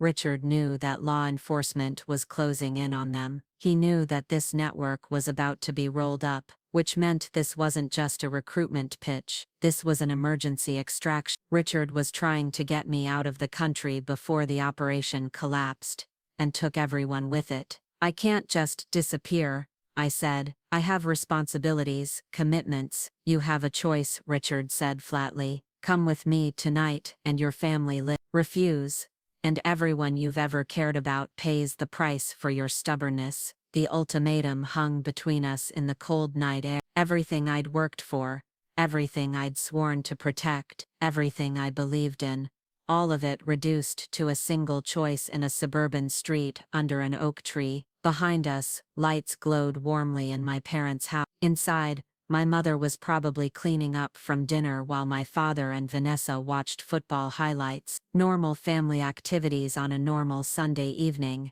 except that nothing about this evening was normal and nothing about my family was what I'd believed it to be. For 26 years, what guarantee do I have that my family will be safe if I go with you? I asked. You have my word, Richard said, and you have 3 years of evidence that your parents' cooperation has been rewarded with protection and compensation, and if I refuse, then tomorrow's headlines will be very sad. Tragic family murder-suicide, daughter kills parents and sister before taking her own life. The kind of story that makes people shake their heads and wonder what could drive someone to such violence. The scenario was specific enough to be a real plan. Richard wasn't just threatening to kill my family, he was threatening to kill them in a way that would destroy my reputation and discredit anything I might have discovered about their network. You've thought this through, I observed. We always have contingency plans, Richard replied. But we prefer solutions that benefit everyone involved. In the distance, I could hear the sound of a car engine, then another. Vehicles moving through the quiet neighborhood at a time when most residents would be inside, finishing their Sunday evening routines. The surveillance team was getting into position. Marcus had received my panic signal and was preparing to intervene. In a few minutes, this entire operation would explode into action, and Richard would find himself surrounded by federal agents instead of walking through a peaceful suburban neighborhood. But if the operation went forward as planned, my parents would be arrested, they would be charged with treason, they would spend the rest of their lives in federal prison, if they were lucky enough to avoid execution, and Vanessa, innocent Vanessa, who had only been trying to protect her family, would watch her parents destroyed and her sister revealed as the agent who had brought them down. I need to know something, I said to Richard. If I go with you, what happens to the intelligence my parents have been providing? Do other agents die because of what they've told you? Richard studied my face carefully. You're concerned about operational security. I'm concerned about people's lives. The intelligence your parents provided has been used defensively, not offensively. To protect our own operations, not to target yours. Though I suppose that distinction matters less to someone in your position. It was a partial truth at best, but it was also irrelevant. The damage had already been done, operations had been compromised, agents had been exposed, and people were going to die because of the information my family had sold. The sound of car engines was getting closer. We need to go, Richard said, checking his watch. My transportation is waiting 2 blocks from here. This is your last chance to make the smart choice. I looked back toward my parents' house, where warm light spilled from windows onto the front lawn. In a few minutes, that house would be surrounded by federal agents. My parents would be arrested in their own living room, probably still wearing the clothes they'd put on to host a nice family dinner. Vanessa would watch in shock as her entire world collapsed around her. All because I'd chosen duty over family. All because I'd decided that abstract concepts like country and mission mattered more than the people who had loved me. My entire life, but that wasn't really the choice, was it? The choice was between justice and complicity, between stopping a network of traitors and becoming one myself, between protecting future victims and protecting the people who had created those victims. Amanda, Richard said, his voice taking on an edge of urgency. We're out of time. The first police car turned onto our street, moving slowly without lights or sirens, but clearly heading in our direction. Yes, we are, I agreed. And then I did something that would have made my CIA trainers proud and broken my parents' hearts. I ran. Not toward Richard's waiting transportation. Not toward the offered escape that would have saved my family and damned my country. I ran toward the police car, waving my arms and shouting identification codes that would let the agents know I was their embedded operative and that the operation needed to proceed immediately. Behind me, I heard Richard curse in a language I didn't recognize. I heard his footsteps as he began running in the opposite direction. I heard car doors slamming and engines starting as his backup team realized the operation had been blown. But mostly I heard the sound of my own breathing as I ran toward the moment that would end one life and begin another. The moment when Amanda Rivers' beloved daughter and sister would cease to exist and be replaced by Nightingale, the CIA operative who had destroyed her own family to serve her country. The police car stopped beside me, and Marcus Torres rolled down the passenger window. Status, he asked tersely. Target confirmed, network exposed, immediate arrest recommended. I reported in the crisp professional tone I'd been trained to use. Subjects are in the house. Handler escaped on foot, but backup units should have intercepted. Good work, Marcus said. Get in, this is about to get messy. I climbed into the back seat of the unmarked car and watched through the windshield as federal agents surrounded my childhood home. Within minutes, the quiet suburban street was transformed into a crime scene, with emergency vehicles and spotlights turning my parents' front yard into a stage for their arrest. Through the living room window, I could see my father standing with his hands raised, my mother sitting on the couch with her face in her hands, and Vanessa backing against the wall with an expression of complete shock and terror. They had no idea that their own daughter and sister was sitting in a car 50 yards away watching their lives disintegrate as a direct result of her actions. "Are you ready for this?" Marcus asked gently. I watched as agents led my father out of the house in handcuffs. I watched as my mother followed, her head down and her shoulders shaking. I watched as Vanessa was escorted out separately, not under arrest but clearly in protective custody until they could determine her level of involvement. None of them looked toward the street. None of them saw me sitting in the government car that had orchestrated their destruction. "No," I said honestly, "but let's do it anyway." The federal building in downtown Denver felt like a tomb at 3 in the morning. Fluorescent lights buzzed overhead, casting everything in harsh white light that made even the most innocent conversation feel like an interrogation. I sat in a sterile conference room, watching surveillance footage of my own family dinner on repeat while analysts dissected every word, every gesture, every subtle exchange that had taken place around our Thanksgiving table. Subject Patricia Rivers displays classic stress indicators at timestamp 1842. Agent Sarah Chen was saying, pointing to a freeze frame of my mother's face. Micro-expressions suggest deception regarding the timeline question. Daniel Rivers shows similar tells at 23:15, added Agent Thompson. The eye movement pattern when discussing his errands indicates rehearsed responses. They were clinical in their analysis, reducing my family to data points and behavioral patterns. My mother's nervous laugh became evidence of guilt. My father's careful word choices became proof of conspiracy. Even Vanessa's innocent questions were being analyzed for potential involvement in the operation. "What about the target?" Director Hayes asked, settling into the chair across from me. Catherine looked exhausted, her usually perfect appearance disheveled from being called in for an emergency operation on a Sunday night. "What's your assessment of their psychological state?" "They believe they're protecting me," I said, my voice sounding hollow in the sterile room. "Everything they've done, all the intelligence they've sold, all the lies they've told, they think they're keeping me alive." "Protecting you from what?" "From being eliminated as a security threat." I rubbed my temples, trying to process the cognitive dissonance of discussing my parents' motivation with the people who were going to prosecute them.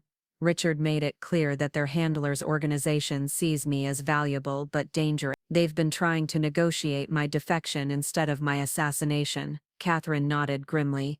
"The good news is that confirms our intelligence about the Meridian Group's operational methods. They prefer turning assets to eliminating them when possible." "The bad news," Marcus interjected from the doorway, "is that your parents have been providing them with exactly the kind of intelligence they'd need to successfully recruit or coerce other agents." He entered the room carrying a thick file folder and the kind of expression that suggested he had information I wasn't going to want to hear.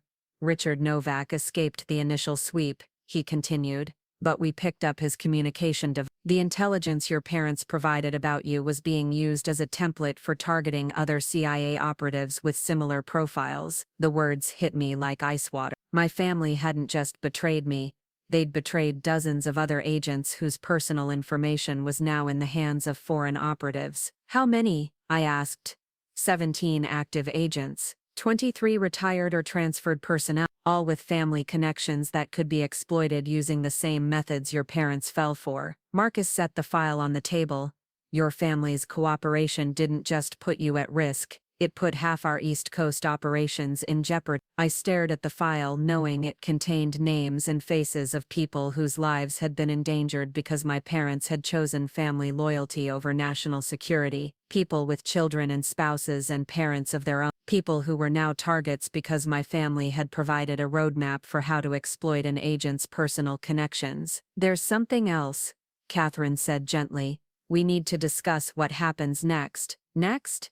"Your cover is blown. The Meridian Group knows you're CIA, which means every other network they're connected to knows as well. Your operational career is effectively over." The statement was delivered with professional detachment, but its implications were devastating. I'd spent 6 years building my career in intelligence, developing skills and connections that had made me valuable to my country. Now all of that was gone because my own family had sold my identity to the highest bidder. "What are my options?" I asked. "Desk assignment," Marcus said bluntly. "Analysis work. training new recruits. All important work but not the kind of field work you've been doing. Unless, Catherine added carefully, you're willing to consider a different kind of operational role. What kind of role? Deep cover. Long-term identity assumption. The kind of assignment where Amanda Rivers disappears completely, and someone new takes her place. Catherine leaned forward. We have assets in place who need backup. Situations that require someone with your particular combination of skills and motivation. It was exile disguised as opportunity, a chance to continue serving my country, but only by abandoning everything that connected me to the life I'd known before. No more visits home, no more family dinners, no more pretending that the people who raised me were anything other than traitors. How long would an assignment like that last? I asked. Years, Catherine said honestly. Maybe decades, the kind of work where you become the identity so completely that the person you used to be becomes a memory. I thought about Richard Novak with his generic appearance and carefully constructed persona, about the way he'd moved through my family's home like he belonged there, gathering intelligence and building relationships that served his mission. That would be my life, an endless series of assumed identities and fabricated relationships, all in service of operations I might never see completed. I need time to think, I said. You have 48 hours, Catherine replied. After that we'll need a decision. They left me alone in the conference room with surveillance footage of my family dinner still playing on. I watched myself laugh at Richard's jokes, watched my parents navigate the careful dance of providing intelligence while pretending to host a social gathering, watched Vanessa's innocent confusion at the undercurrents she couldn't understand. At dawn they let me see Vanessa. She was being held in a different building, technically not under arrest but not free to leave either. When I entered the room where she was waiting, she looked up with red-rimmed eyes and an expression that mixed relief with accusation. Amanda, she said, standing up so quickly her chair scraped against the floor. Thank God. What is happening? Where are Mom and Dad? Why won't anyone tell me anything? I sat down across from her, struggling to find words that could possibly explain the situation without destroying what little faith she had left in our family. Van, there are things about Mom and Dad that you don't know, things they've been involved in that are complicated. What kinds of things? Her voice was sharp with fear. Amanda, they came to the house with guns. They arrested our parents like they were criminals. What could Mom and Dad possibly have done that would justify that? They've been selling information to foreign operatives, I said, deciding that the truth, however brutal, was better than continued deception. For 3 years they've been providing intelligence about government operations to people who want to harm this country. Vanessa stared at me for a long moment, her expression cycling through disbelief, denial and dawning horror. That's impossible, she whispered. Mom teaches elementary school, Dad builds roads. They're not spies. They're not spies, I agreed. They're source people who provide information to actual spies in exchange for money. Information about what? This was the moment I'd been dreading. The moment when I had to tell my sister that our parents had been selling intelligence about me, and that the intelligence had value because I wasn't the cybersecurity consultant I'd pretended to be. About me, I said simply. About my real job. Your real job. I took a deep breath, knowing that the next words would change everything between us forever. I work for the CIA, Van. I'm an intelligence operative. And for 3 years, Mom and Dad have been providing detailed information about my activities, my psychology, my vulnerabilities to foreign agents who wanted to either recruit me or kill me. The silence that followed was so complete I could hear the fluorescent lights humming over. Vanessa's face went through a series of expressions: confusion, disbelief, understanding, and finally, a kind of numb shock that spoke of a worldview collapsing in real time. You're CIA, she said finally.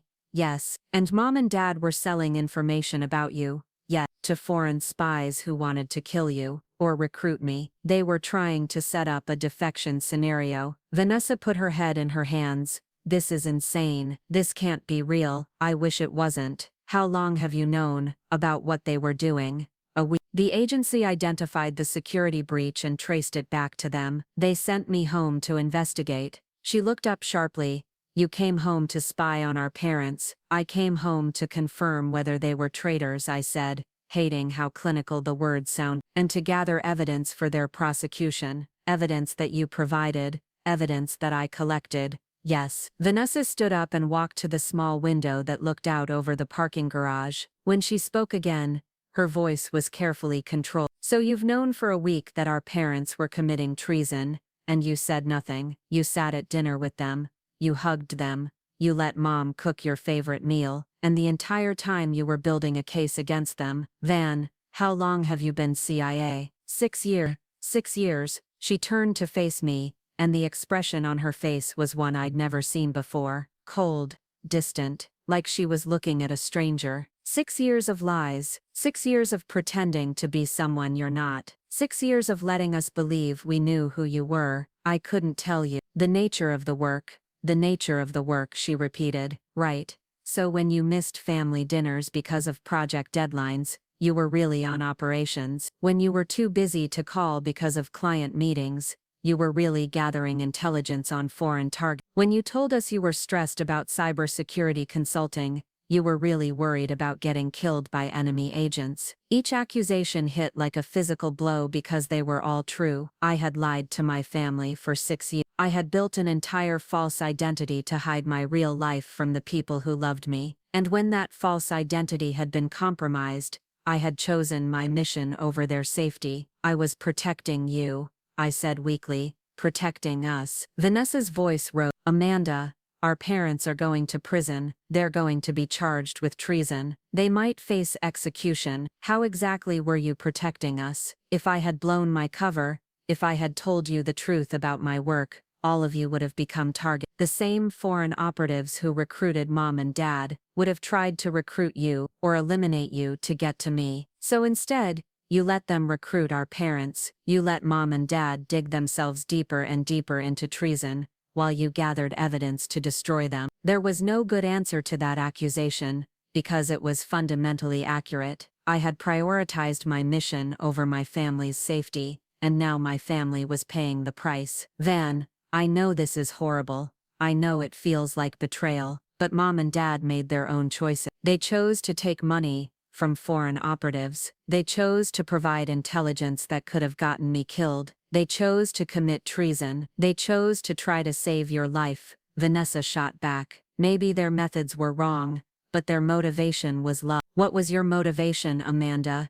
Duty, career advancement, the thrill of taking down your own family. My motivation was preventing other agents from being killed by the same network that was targeting me, I said, standing up to face her. Mom and dad weren't just providing intelligence about me, Van. They were helping foreign operatives build a template for targeting other CIA agents. Dozens of people are alive today because we shut down that network, and our parents are destroyed because you chose strangers over family. I chose my country over my family. Same thing, Vanessa said bitterly, and you made that choice without consulting any of us. You decided that your mission was more important than our lives, and you acted on that decision without giving us a chance to understand, or contribute, or even say goodbye. She was right, and we both knew it. I had made unilateral decisions that affected all of us, and I had made those decisions based on training and duty rather than love and loyalty. What would you have done, I asked,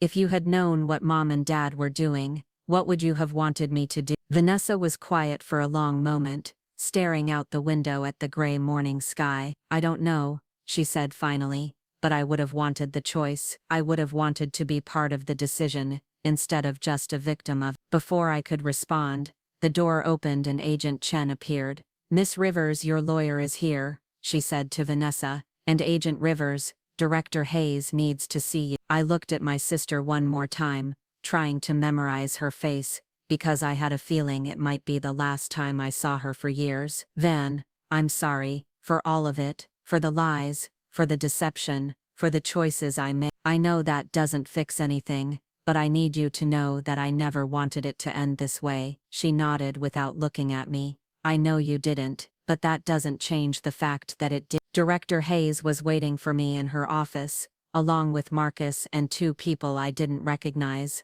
a woman in an expensive suit, who had the bearing of a federal prosecutor, and a man whose ID identified him as Deputy Director of Operations. Amanda, Catherine said as I entered. Thank you for coming. I know this has been a difficult few hours. How difficult it's going to get depends largely on the decisions made in this room, the prosecutor said without preamble. I'm Assistant U.S. Attorney Jennifer Walsh. I'll be handling the prosecution of your parents' case. She opened a file folder and spread several documents across the table. Your parents are being charged with conspiracy to commit espionage, providing material support to foreign intelligence services, and conspiracy to commit murder, she continued. The evidence you collected is the foundation of our case against them. What does that mean for me? I asked. It means you'll be the primary witness in their prosecution, Walsh replied. Your testimony about their activities, the intelligence you gathered, the recordings you made,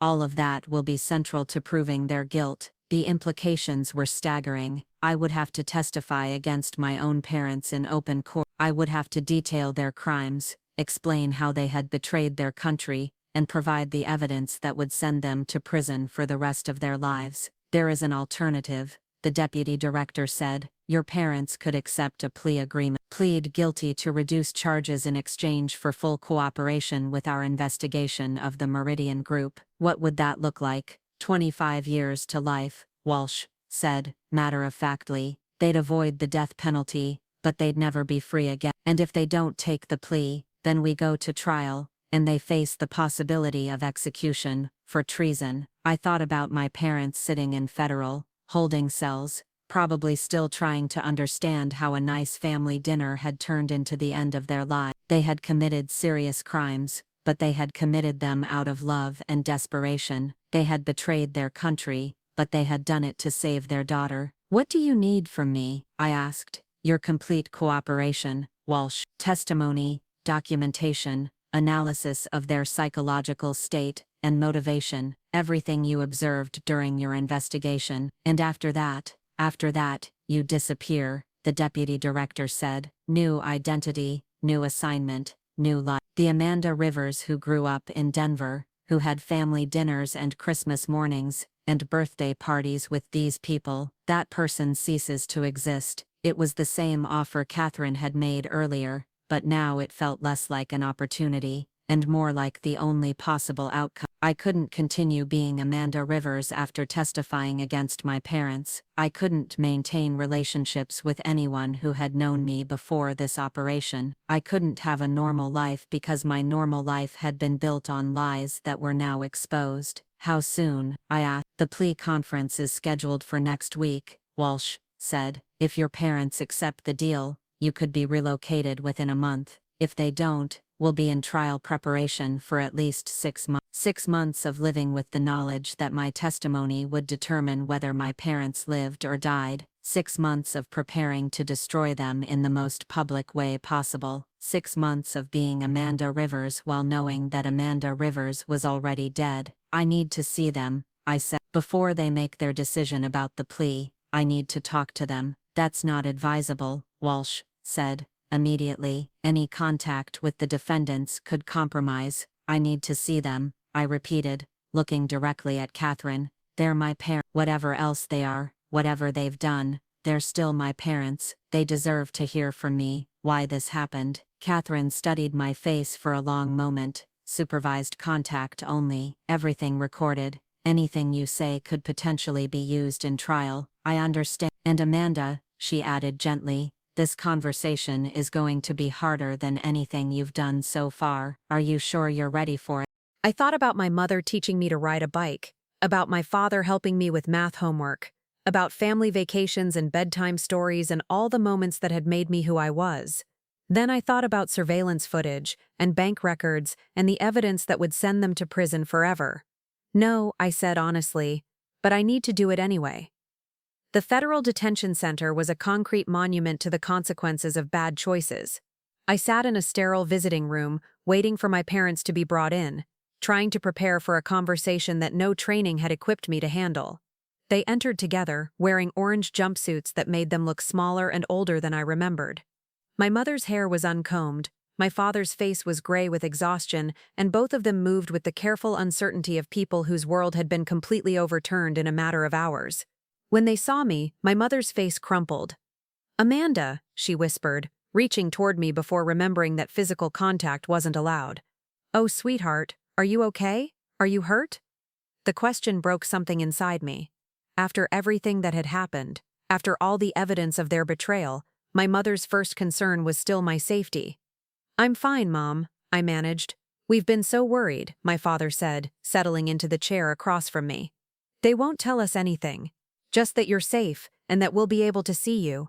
They still didn't understand. They still thought this was something that had happened to our family rather than something they had caused. Mom, Dad, I said gently, we need to talk about what you've been doing for the past 3 years. My mother's expression shifted, becoming wary. What do you mean? I mean the money you've been taking from Richard Novak and his organization. I mean the intelligence you've been providing about me. The silence that followed was deafening. My parents exchanged a look that contained years of shared secrets and mutual guilt. How do you know about that? My father asked finally. Because I'm not a cybersecurity consultant, I said. I work for the CIA. I'm an intelligence operative, and you've been selling information about me to foreign agents. My mother made a sound that was half gasp, half sob. No, that's not. We would never. You've been taking money from the Meridian Group for 3 years, I continued, providing them with intelligence about my travel patterns, my psychological profile, my vulnerabilities, information they were using to plan either my recruitment or my assassination. Amanda, you don't understand, my father said desperately. We were protecting you. Richard told us that there were people who wanted to hurt you. People who saw your work as a threat. He said the only way to keep you safe was to help them understand that you weren't a danger to anyone. So you sold information about me to foreign spies. We provided information to people who promised to keep you alive, my mother said, tears streaming down her face. Richard said that if we didn't cooperate, if we didn't help them assess the threat you posed, they would eliminate you as a security risk. Did you ever think to tell me that my life was in danger? We couldn't risk it, my father said. Richard said that if you knew you were being watched, if you became suspicious or changed your behavior, it would confirm that you were a trained operative. And if you were a trained operative, you would be too dangerous to recruit and too valuable to ignore. The logic was twisted but recognizable. My parents had been caught in a classic intelligence trap: cooperate and betray your daughter, or refuse and watch her die. They had chosen what seemed like the lesser evil, not understanding that they were being manipulated by professionals whose job was to exploit exactly that kind of psychological pressure. Richard was lying to you, I said. The Meridian Group wasn't trying to protect me. They were trying to either turn me into a double agent or gather enough intelligence to successfully eliminate me. But the money, my mother said weakly, they paid us so much money. Why would they pay us if they were planning to kill you? Because the intelligence you provided was valuable regardless of what they ultimately decided to do with me. Your information about my patterns and psychology wasn't just being used for my case, it was being used as a template for targeting other agents with similar profiles. The full weight of their betrayal was beginning to sink in. I could see it in their faces, the dawning realization that they hadn't just put me at risk, they had put dozens of other people at risk. How many? My father asked quietly. 40 agents and their families, I said. People with children and spouses and parents who love them just as much as you love me. My mother put her face in her hands. Oh God. What have we done? You've committed treason, I said, hating how harsh the words sounded but knowing they needed to be said. You've provided material support to foreign intelligence services. You've contributed to a conspiracy that could have resulted in the deaths of American agents. But we were trying to save you, my father said desperately. Everything we did because we love you. I know, I said, and meant it. But love doesn't excuse treason, and good intentions don't undo the damage you've caused. We sat in silence for several minutes, the weight of revelation settling between us like a physical presence. What happens now? My mother asked finally. The government is offering you a plea agreement, I said. Plead guilty to reduce charges, cooperate fully with the investigation, and avoid the death penalty. Death penalty? My father's voice was barely a whisper. The charges you're facing include treason and conspiracy to commit murder. Without a plea agreement, you could face execution. My mother made a choking sound. Amanda, we never wanted anyone to die, we thought we were saving lives. I know, but that's not how the law sees it. What would the plea agreement mean? My father asked. 25 years to life in federal prison, I said. You'd never be free again, but you'd be alive. More silence. My parents were processing the end of their lives as they'd known them, the reality that they would die in prison regardless of what choice they made. And you? My mother asked. What happens to you? I disappear, I said simply. New identity, new assignment, new life. Amanda Rivers ceases to exist. Because of what we did, because of what you did, and because of what I did. Because I chose to stop you instead of protecting you. My father leaned forward. Amanda, you did the right thing. We made terrible choices, and you did what you had to do to protect other people from the consequences of our mistakes. Did I? I asked. Because right now it feels like I destroyed my family to serve an abstract concept of duty that might not even be real. It's real, my mother said firmly. Protecting innocent people is real. Serving something bigger than yourself is real. We forgot that. We let fear and love make us selfish, and we betrayed everything we raised you to believe in. Mom. No, listen to me, she continued. Your father and I are going to prison, and we deserve to go to prison, but you're going to continue serving your country, and that's what matters. That's what we should have remembered when Richard first approached us. We're proud of you, my father added, for the work you do, for the sacrifices you make, for the courage it took to stop us when we were wrong. We're proud of you for being stronger than we were. I wanted to tell them that strength had nothing to do with it, that I had made my choices out of training and duty and fear, not out of any kind of moral clarity, that I wasn't a hero. I was just someone who had chosen one kind of loyalty over another. But looking at their faces, seeing the love and pride and devastating sadness in their expressions, I realized that they needed to believe I had done the right thing. They needed to believe that their daughter was better than they were, that their sacrifice would serve some greater purpose. I love you both, I said. Whatever happens, whatever choices you make about the plea agreement, I want you to know that I love you and I'm sorry it ended this way. We love you too, my mother said. And we're sorry we put you in a position where you had to choose between family and duty. Take the plea, I said. Please, don't make me testify against you in open court. Don't force me to present evidence that could get you executed. My father nodded slowly. We will. We'll take the plea and we'll cooperate with the investigation. It's the least we can do to try to undo some of the damage we've caused. The guard appeared at the door, indicating that our time was up. I stood to leave, knowing that this was likely the last time I would see my parents as Amanda Rivers. Wait, my mother said. There's something else you need to know. I paused. Vanessa, she continued. She came to us 6 months ago, worried about some of the questions you'd been asking, some of the changes in your behavior. She thought you might be in some kind of trouble. What did you tell her? We told her we'd handle it, my father said. We told her not to worry, that we had connections who could help if you were really in danger. She was trying to protect you too, my mother added, in her own way.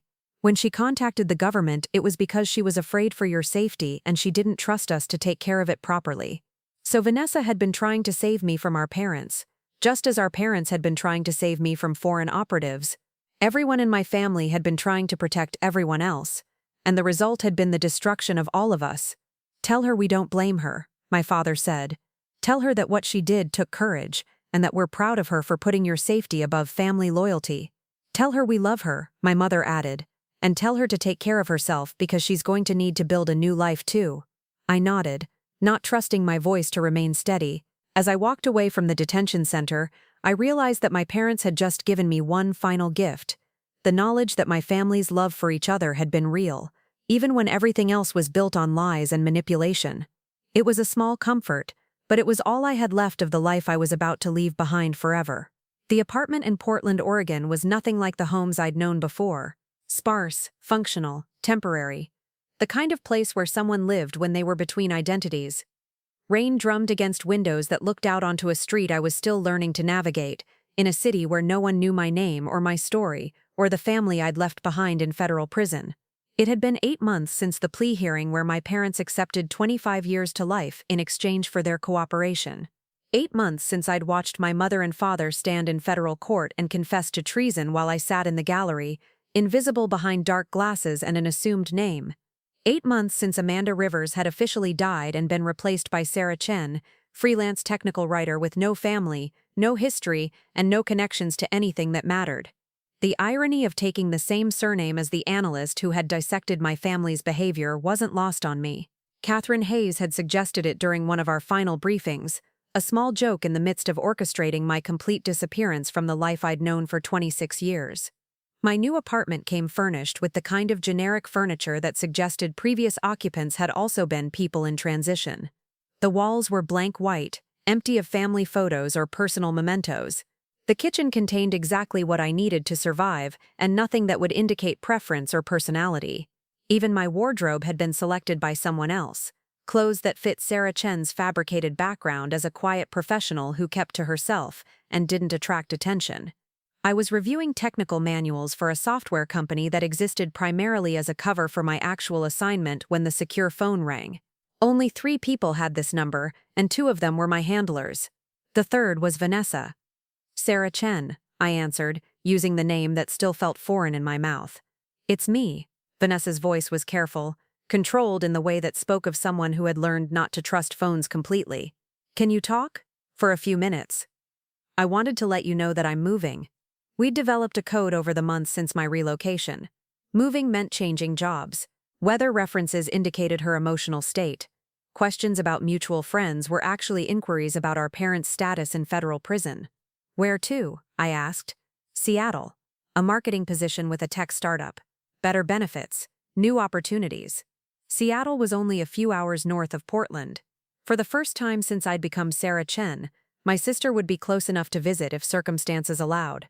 That sounds like a good opportunity, I said, matching her careful tone. I think it will be. The company culture seems supportive. They understand that people sometimes need to start over. Vanessa had quit her job at the dog treat company 3 months after our parents' arrest, when the media attention and whispered conversations became too much to handle. She'd moved to Chicago, then Minneapolis, then Phoenix, always staying ahead of the reporters and internet investigators who occasionally surfaced to rehash the story of the suburban family that had sold state secrets. How are our mutual friends doing? I asked. Mom's been writing. She started teaching literacy classes to other inmates. Dad's working in the library. Vanessa paused. They ask about you in every letter, but I can't tell them anything. You know why. I know why. But knowing why doesn't make it easier. The pain in her voice was a constant reminder of what my choices had cost. Vanessa had lost her entire family in one catastrophic evening. Parents to prison, sister to witness protection, identity to media scrutiny.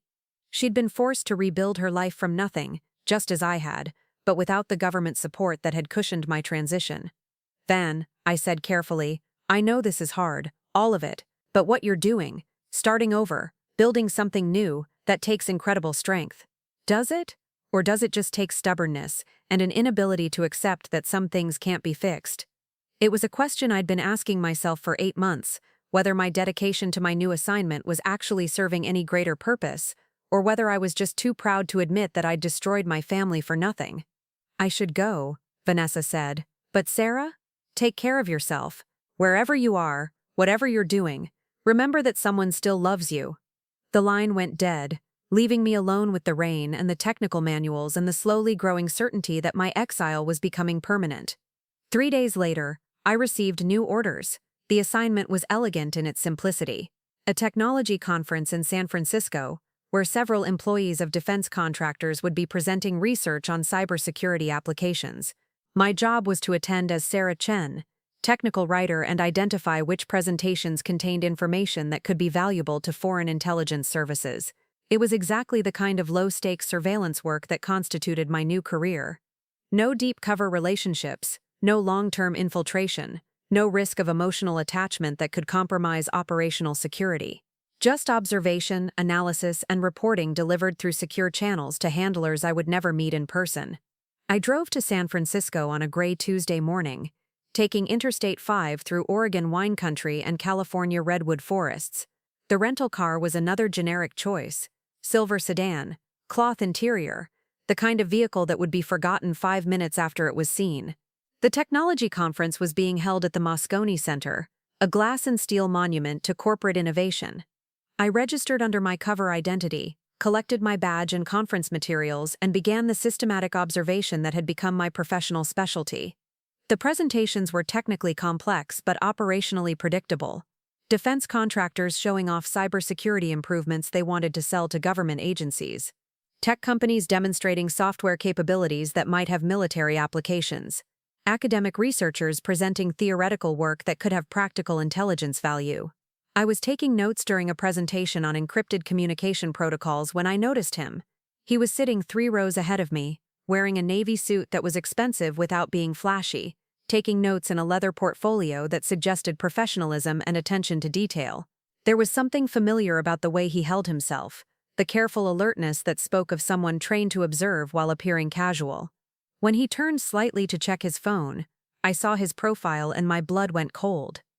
Marcus Torres, my former CIA handler, the man who had coordinated the operation that destroyed my family. He was using a different name here. His conference badge identified him as Michael Thompson, senior analyst with a consulting firm I'd never heard of. But it was definitely Marcus, which meant this wasn't a coincidence. The agency had sent him to San Francisco for the same conference where they'd assigned me to conduct surveillance. I slipped out of the presentation hall and found a quiet corner where I could process what I'd just seen. Either my handlers didn't know Marcus was here, which suggested poor coordination between operational units, or they did know and hadn't told me, which suggested I was being tested or manipulated. Neither possibility was comforting. I spent the rest of the day avoiding the sessions where Marcus was present while trying to complete my surveillance assignment, but my focus was compromised. My attention split between professional observation and personal anxiety about why the man who had orchestrated my family's destruction was suddenly operating in my vicinity. That evening, I was having dinner alone at the hotel restaurant when he approached my table.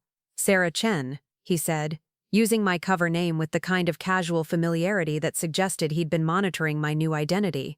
"Mind if I join you?" "I'm not sure that's wise," I said, but gestured to the empty chair across from me. Marcus sat down and ordered coffee from the passing waitress before turning his attention back to me. In the months since I'd last seen him, he'd grown a beard and gained weight, subtle changes that made him look older and less like the sharp federal agent who had supervised my family's destruction. "How are you adjusting to the new assignment?" he asked. "Fine, it's work. Not quite the same as active field operations." "No," I agreed, "it's not." We sat in silence for a moment, 2 people who shared history neither of us wanted to acknowledge directly. "Sarah," Marcus said finally, "there's something you should know about why you're here. Besides the obvious surveillance mission, besides that," he leaned forward slightly, lowering his voice. "The conference isn't the real assignment. We've been tracking indications that Richard Novak is operating in the Bay Area." The name hit me like a physical blow. Richard Novak, the foreign operative who had tried to recruit me at my parents' dinner table, who had threatened my family when I refused his offer. The man who had escaped during the operation that ended with my parents' arrest. What kind of indications?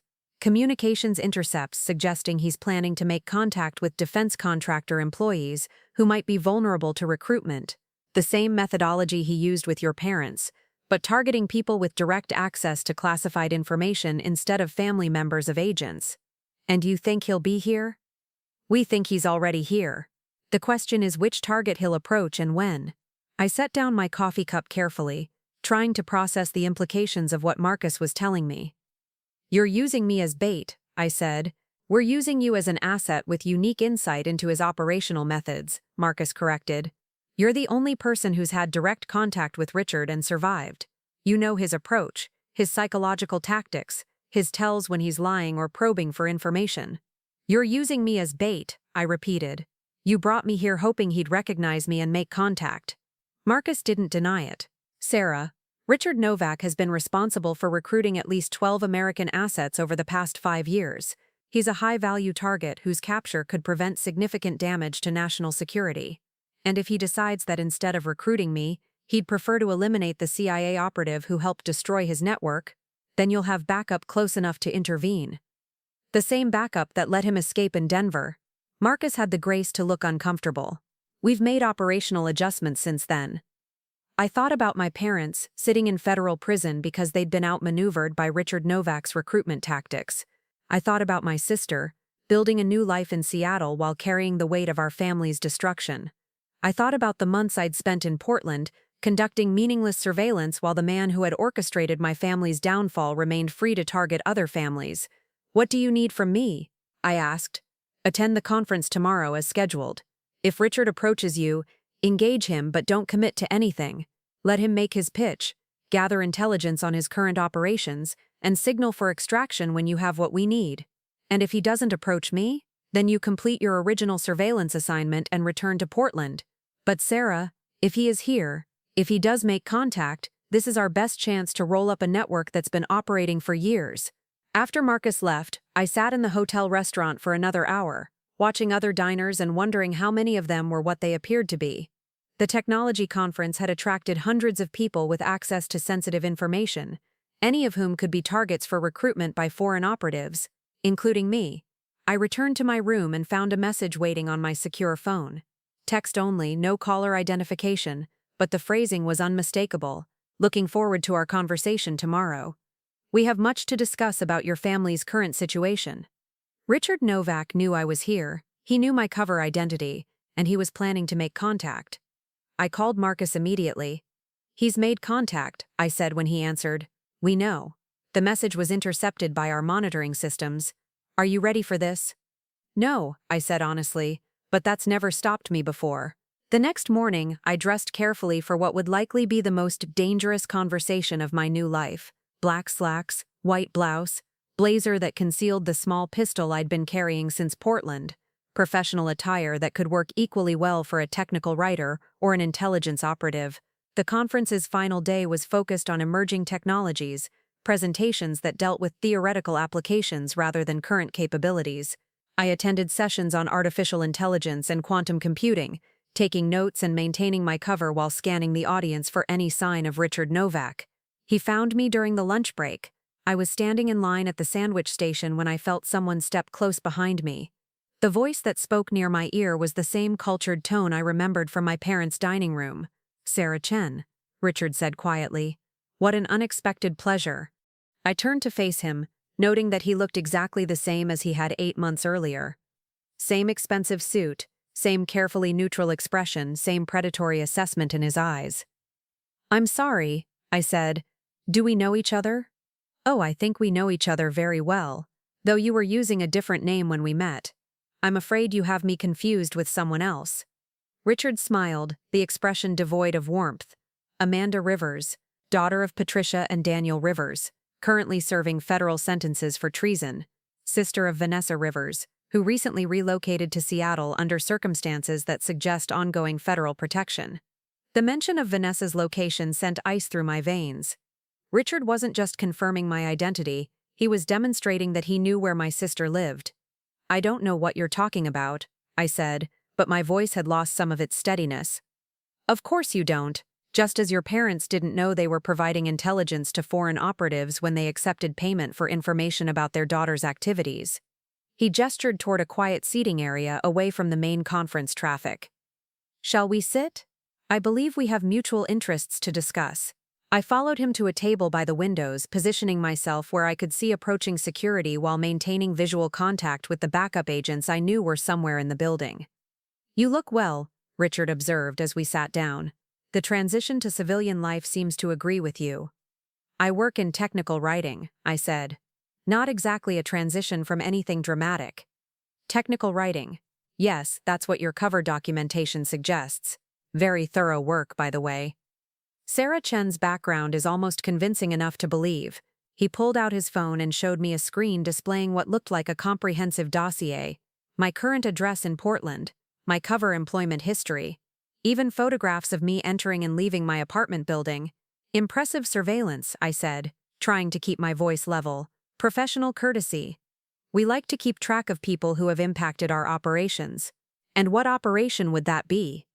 Richard leaned back in his chair, studying my face with the kind of intensity that suggested he was conducting his own assessment. The operation to determine whether Amanda Rivers is worth more to us alive and cooperative, or dead and unable to cause further interference. The threat was delivered with casual professionalism, as if he were discussing vacation plans rather than my potential assassination. That seems like a lot of effort for a technical writer. It would be, Richard agreed. But we both know you're not a technical writer. Just as we both know your parents weren't infrastructure consultants when they agreed to provide intelligence about their daughter's activities. My parents are in federal prison, I said. I don't see how that's relevant to this conversation. Your parents are in federal prison because they chose family loyalty over self-preservation. It's a choice you'll need to make yourself, very soon. Richard signaled to the waitress and ordered coffee, the gesture casual and unthreatening. But I could see tension in his shoulders, alertness in the way his eyes occasionally scanned the room. He was as aware as I was that this conversation was taking place under hostile surveillance. "What kind of choice?" I asked. "The same choice I offered you 8 months ago. Cooperation in exchange for protection, employment that values your skills instead of exploiting them. I thought I made my position clear in Denver." "You made your position clear when you thought you were protecting your family and your country," Richard corrected. "But your family is destroyed and your country has discarded you. What exactly are you protecting now?" It was a fair question. My parents were in prison, my sister was in hiding, and my career with the CIA had been reduced to conducting surveillance on technology conferences. The life I'd sacrificed everything to protect no longer existed. "I'm protecting the same thing I was protecting then," I said. "American national security." "American national security," Richard repeated. "Let me ask you something, Amanda. In the 8 months since your family's arrest, how many foreign intelligence operations have you disrupted? How many American lives have you saved? How many significant contributions have you made to your country's defense?" The answer was none, and we both knew it. My new assignment was make work, busy work designed to keep a compromised asset occupied until she could be safely retired or eliminated. "Your government used you to destroy your family," Richard continued. "They manipulated your sense of duty to turn you into a weapon against the people who loved you most, and now that the weapon has served its purpose, they've discarded you. That's not what happened, isn't it? You're living under an assumed name, conducting meaningless surveillance, with no contact with anyone who knew you before your parents' arrest. You've been effectively disappeared, Amanda. The only question is whether you'll allow yourself to remain disappeared forever." Richard leaned forward, his voice taking on the same persuasive tone he'd used in my parents' dining room. "We can offer you something your government never will. A chance to use your skills for an organization that values loyalty, that protects its people, instead of sacrificing them for political convenience." "What kind of work?" "Intelligence analysis. Operational planning. The same kind of work you did for the CIA, but for people who understand that an agent's value extends beyond a single mission. Working against American interests. Working for your own interests," Richard corrected. "Working for people who won't ask you to betray your family and then abandon you when the betrayal becomes inconvenient." He pulled out a business card and slid it across the table. It contained only a phone number, no name or organization. "Think about it, Amanda. Think about where your loyalty to America has gotten you. Think about whether the people who destroyed your family deserve your continued service. And if I decide they do," Richard's expression hardened, "then you'll discover that some decisions can't be undone. Your sister in Seattle, for instance. Lovely city but dangerous for someone without adequate protection." The threat against Vanessa was clear and immediate. Richard wasn't just offering me employment, he was demanding it. "How long do I have to decide?" 24 hours. Call the number on the card, and we'll arrange transportation to a location where we can discuss terms in detail. And if I don't call, then tomorrow evening Vanessa Rivers will have a very unfortunate accident. The kind that happens to people who can't stop investigating their family's criminal activities. Richard stood up, straightening his jacket with the kind of casual precision that suggested this conversation had proceeded exactly as he'd planned. "It's been a pleasure seeing you again, Amanda. I hope you'll make the smart choice this time." After he left, I sat at the table for several minutes, staring at the business card and processing what had just happened. Richard had threatened my sister's life to coerce my cooperation. He had laid out the parameters of a choice between betraying my country and protecting the only family I had left. I activated the emergency signal hidden in my watch and waited. Marcus appeared within 5 minutes, sliding into the chair Richard had vacated. "We monitored the conversation," he said immediately. "We have teams moving to Seattle to secure your sister. Will that be enough?" "It should be. But Amanda, you know what he's really asking for. He's asking me to defect. He's asking you to become a double agent, to pretend to defect while actually feeding intelligence back to us." The suggestion hit me like a physical blow.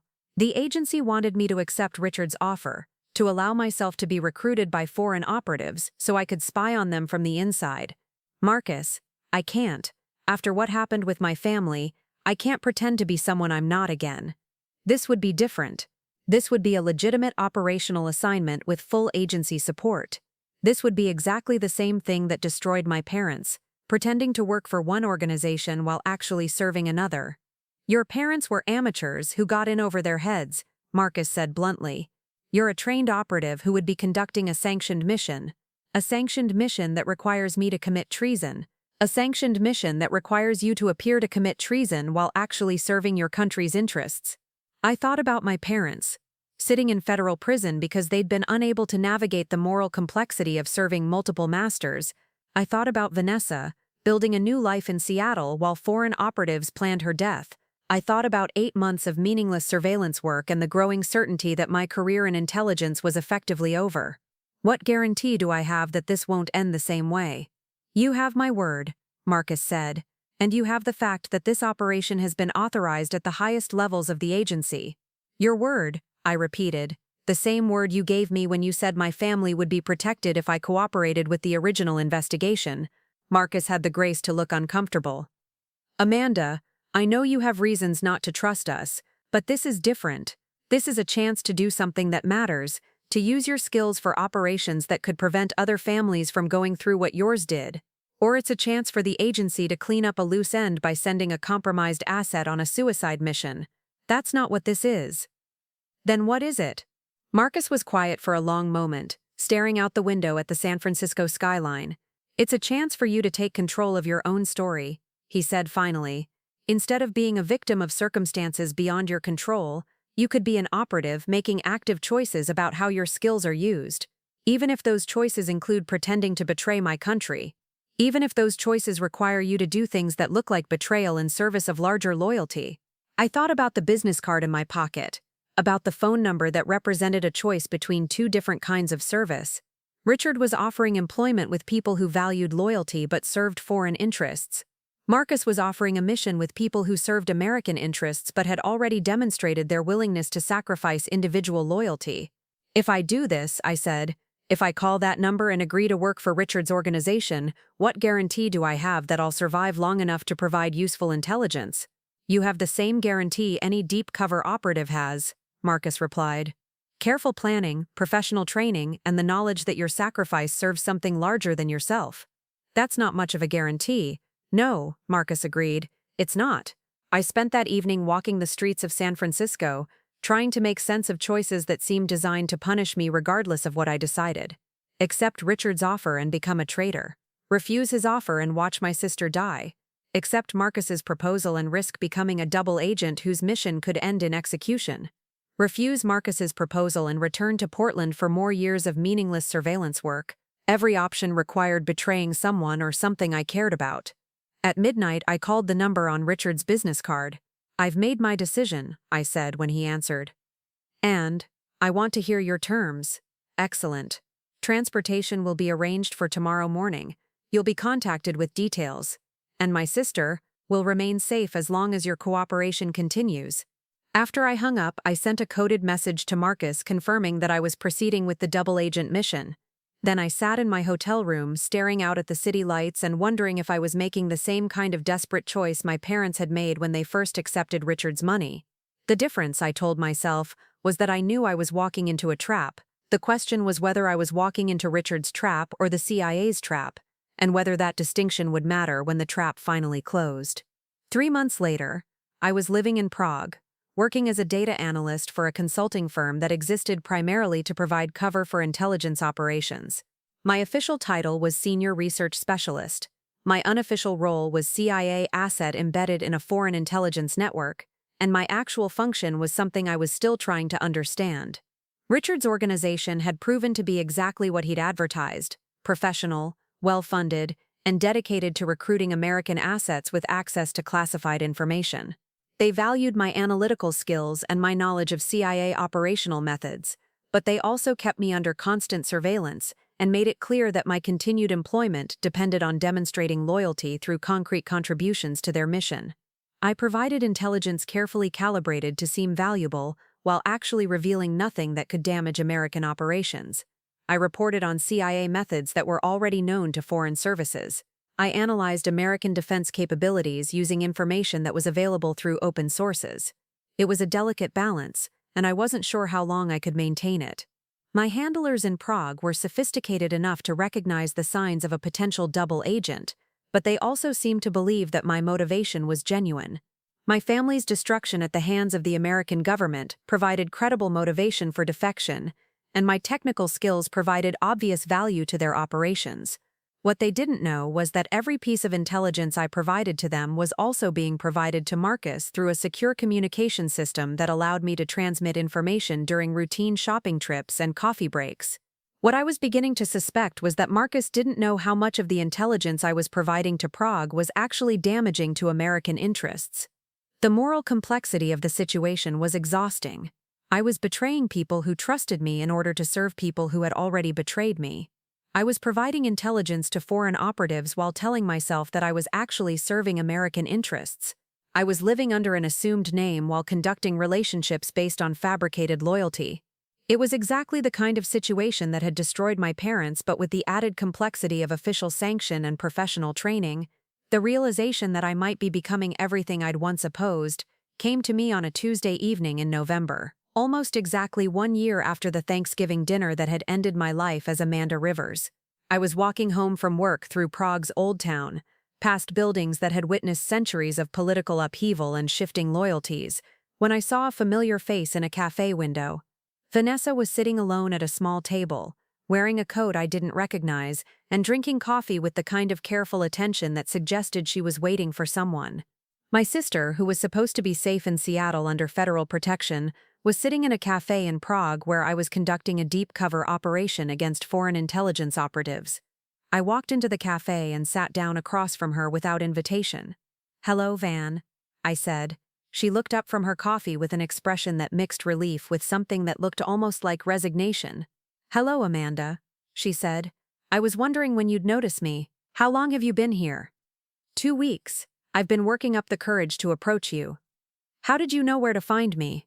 Vanessa smiled, and for the first time in over a year, it looked like the genuine expression I remembered from our childhood.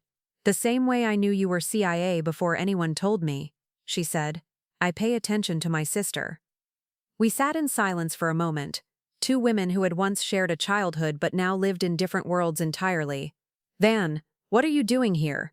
You're supposed to be in witness protection." "I was in witness protection," she corrected. "But witness protection is just another kind of prison, and I got tired of being punished for other people's choices. So you came to Prague." "I came to find my sister, and tell her that she doesn't have to keep sacrificing herself for people who don't deserve her loyalty." "You don't understand the situation." "I understand it perfectly," Vanessa said. "You're working for the CIA while pretending to work for foreign operatives, believing that you're serving your country when you're actually serving people who destroyed our family, and then use that destruction to manipulate you into an assignment that could get you killed." The accuracy of her assessment was staggering. Vanessa had somehow identified the exact nature of my operational situation despite having no intelligence training and no official access to classified information. "How did you figure that out?" "Because I know you," she said simply. "And because I've spent the last year learning everything I could about intelligence operations and the people who conduct them." She pulled out a small notebook and showed me pages filled with dates, names, and connections drawn in careful handwriting. "Richard Novak isn't just a foreign operative," she continued. "He's a double agent working for the CIA. He has been for 3 years. The network he recruited Mom and Dad into was a CIA operation designed to identify Americans vulnerable to foreign recruitment." The words hit me like ice water. "That's impossible, is it? Think about it, Amanda. Think about how perfectly everything worked out. Mom and Dad get recruited by a network that happens to target the family of a CIA operative. The CIA happens to discover the security breach just in time to prevent serious damage. The investigation leads to arrests that roll up a foreign intelligence network without compromising any actually important operations." I thought about the timeline of events, about the precision with which everything had fallen into place, about how Richard had seemed to know exactly which psychological pressure points to exploit. "The whole thing was a setup," Vanessa said. "Mom and Dad were never recruited by foreign operatives. They were recruited by their own government, as part of an operation to test the security of CIA families. That would mean the people who destroyed our family did it as an experiment, to see whether they could use family loyalty as a weapon against their own operatives." The implications were staggering. If Vanessa was right, then my parents hadn't committed treason. They'd been victims of a CIA operation designed to test their loyalty. And I hadn't stopped foreign operatives from recruiting American assets. I'd helped the CIA destroy my own family to prove a point about operational security. "Van, even if that's true, Even if Richard was working for the CIA all along, Mom and Dad still took money in exchange for providing intelligence. They still committed crimes. They committed crimes their own government manipulated them into committing, Vanessa corrected, and you helped prosecute them for it. I didn't know, neither did they, but ignorance doesn't excuse the consequences. We sat in silence while I processed what she'd told me. If Vanessa's analysis was correct, then everything I thought I knew about my mission was wrong. The foreign intelligence network I was infiltrating was actually a CIA operation. The intelligence I was providing to Prague was being fed back to American handlers who already knew its value. And my careful balance between loyalty and betrayal was actually just another layer of manipulation. What do you want me to do? I asked. I want you to come home, Vanessa said. Not to America, not to the CIA, not to any organization that sees you as expendable. I want you to come home to being my sister. And how exactly would that work? We disappear, both of us. We take the skills we've learned from being manipulated by professionals, and we use them to build lives that belong to us instead of to people who see us as tools. It was an appealing fantasy, but it was also impossible. Van, I can't just walk away from this assignment. There are people depending on the intelligence I'm providing. What people? What intelligence? Amanda, you're providing information to a CIA operation while believing you're infiltrating a foreign network. The only person your intelligence is serving is whoever designed this operation to test whether you could be manipulated into betraying your own principles. You don't know that for certain. No, Vanessa agreed, but I know it well enough to risk my life coming here to warn you. She stood up, leaving money on the table for her coffee. I'm staying at the Hotel Golden Key, she said, room 4112. If you decide you want to choose family over duty for once in your life, I'll be there for the next 3 days. And then I'll disappear again, and you'll probably never see me again. After she left, I sat in the cafe for another hour, staring at the notebook she'd left behind. The connections she'd drawn between names and dates and events painted a picture of systematic manipulation that went far beyond anything I'd imagined. If she was right, then my entire career in intelligence had been built on lies. My parents hadn't been recruited by foreign operatives, they'd been used as test subjects by their own government. My mission in Prague wasn't about infiltrating enemy operations, it was about proving that I could be manipulated into any assignment, no matter how morally complex. And my choice between family and duty hadn't been a choice at all, it had been a carefully constructed scenario designed to demonstrate that even the most loyal operative could be turned against the people they loved. I walked back to my apartment through Prague's narrow streets, past churches and monuments that had survived centuries of political upheaval. The city had seen empires rise and fall, governments change hands, and individual lives sacrificed for causes that seemed important at the time but proved irrelevant in the long arc of history. At my apartment, I found a message waiting on my secure communication device. Marcus wanted to schedule a meeting to discuss my progress in the Prague operation. I stared at the message for a long time, thinking about loyalty and betrayal, and the difference between serving something larger than yourself and being used by people who saw you as expendable. Then I deleted the message without responding. For the first time in my adult life, I was going to choose family over duty. 3 days later, Vanessa and I boarded a train to Vienna using passports I'd acquired through methods the CIA had taught me but never intended me to use for personal purposes.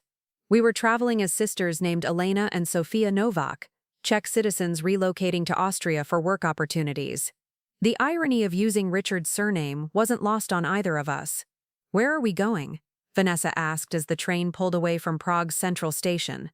I don't know, I said honestly. Somewhere we can build lives that belong to us. And your career with the CIA. My career with the CIA ended the night I chose to investigate my own family, I said.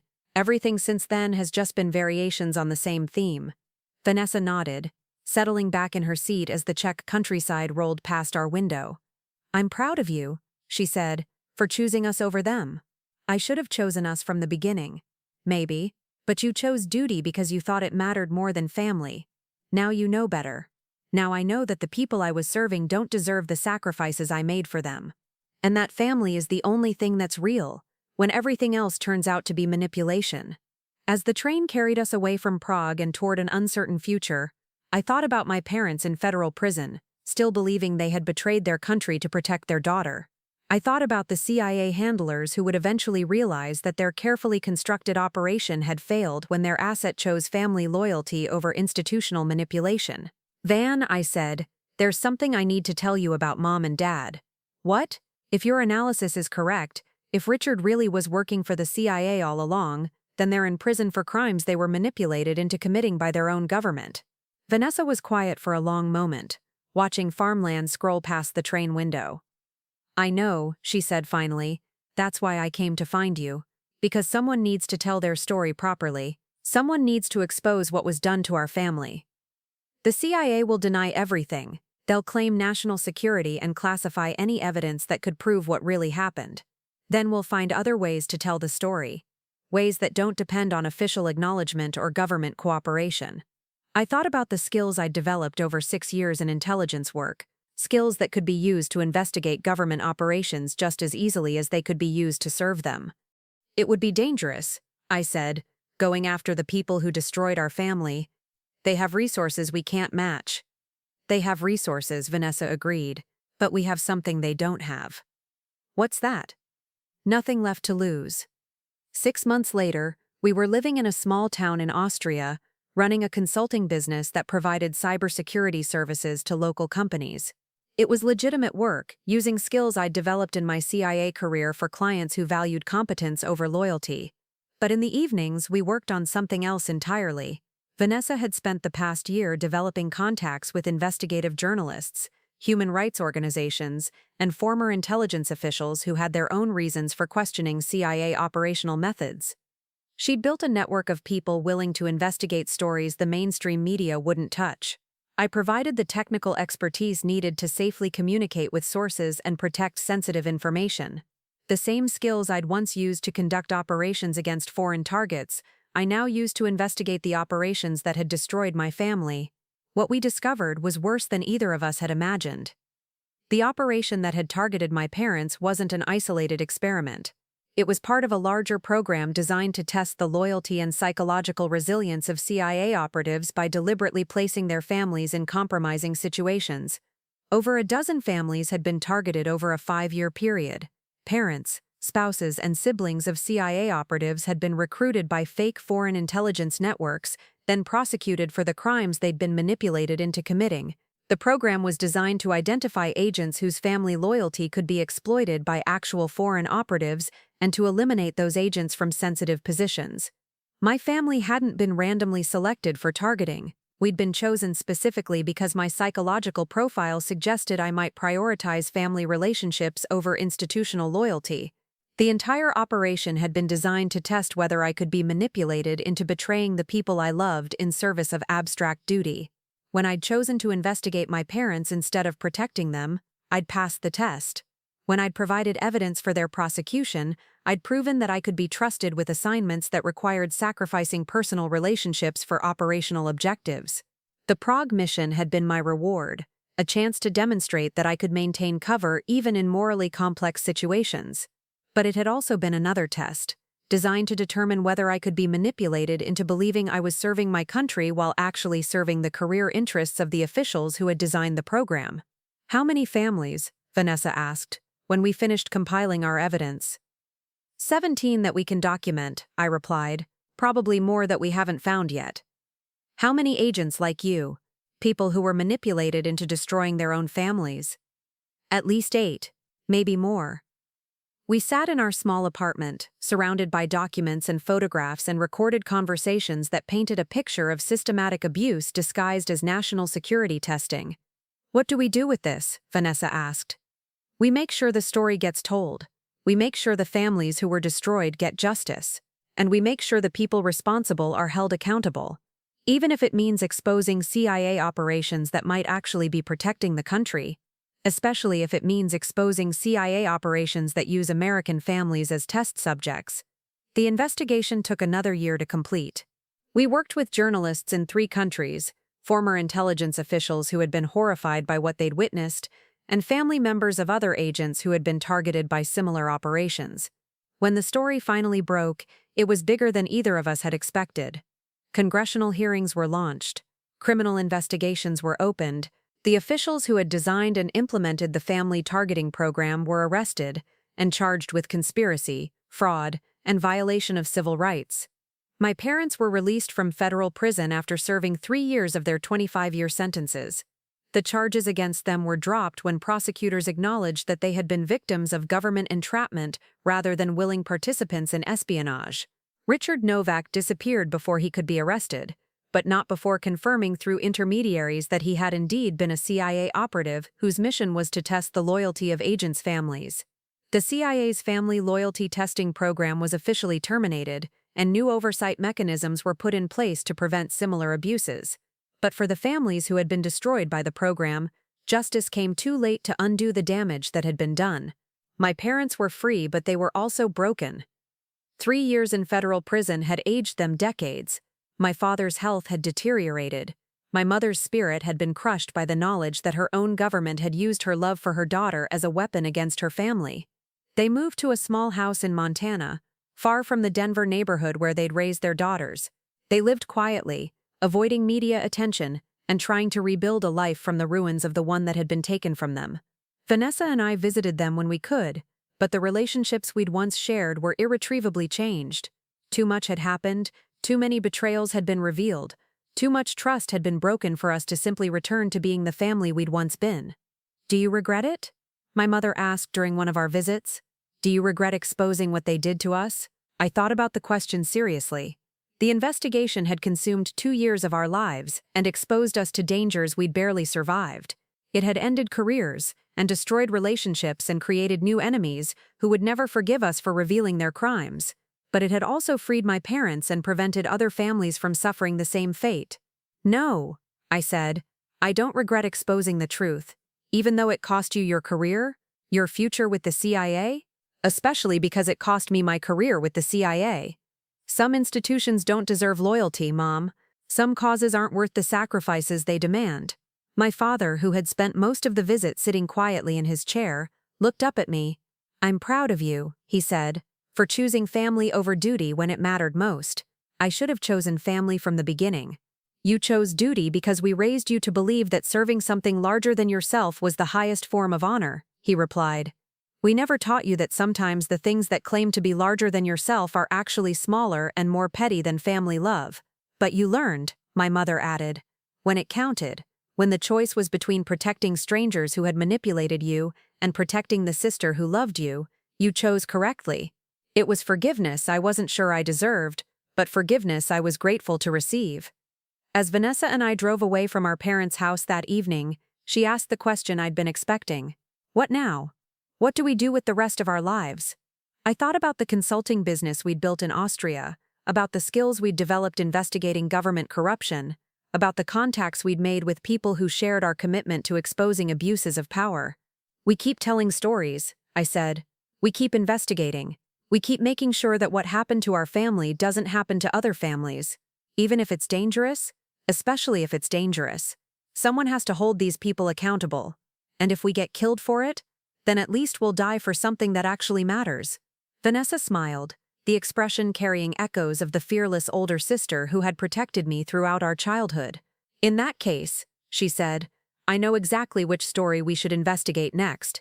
3 years later, I was sitting in a coffee shop in Vienna, reviewing files for our latest investigation, when my secure phone buzzed with a message from an unknown number. "Congratulations on your recent success. Would you be interested in discussing opportunities for someone with your particular skill set?" It was the same kind of cryptic recruitment message I'd received dozens of times since our investigation had made international news. Former intelligence officials, private security companies, investigative organizations, everyone wanted to hire the operative who had exposed CIA corruption and lived to tell about it. I deleted the message without responding, just as I'd deleted all the others. My phone buzzed again. This time the message was more direct. "This is Catherine Hayes. I believe we have mutual interests to discuss." Catherine Hayes, my former CIA director, the woman who had overseen my family's destruction and my subsequent manipulation, the woman who had authorized the Prague operation that was designed to test my willingness to betray my own principles. I should have deleted this message too, but curiosity won out over caution. "What kind of interests?" I typed back. The kind that involve preventing other families from suffering what yours did. The kind that requires someone with inside knowledge of how these operations work. I'm not interested in working for the CIA again. I'm not offering you work with the CIA. I'm offering you work against the people who designed the program that destroyed your family. The message was followed by an address and a time. A meeting, if I was interested. I stared at the phone for a long time, thinking about loyalty and betrayal, and the difference between serving institutions and serving principles. Then I called Vanessa. "Someone wants to meet," I said when she answered. "Someone official." "Very official. Catherine Hayes, your former director. The one who authorized the operation against Mom and Dad?" "The same. What does she want?" "To discuss opportunities for someone with my skill set." Vanessa was quiet for a moment. "It's a trap." "Probably. Are you going anyway?" "I'm thinking about it." "Why?" I thought about the question seriously. Why would I consider meeting with the woman who had orchestrated my family's destruction? Why would I risk walking into a trap set by people who had already proven their willingness to use any means necessary to achieve their objectives? Because she said something about preventing other families from suffering what ours did. And you believe her? No, but I believe that if there's even a small chance she's telling the truth, I need to find out what she knows. Then we go together. Van. This could be dangerous. So was investigating the family loyalty program. So was exposing CIA corruption. So was everything we've done for the past 3 years.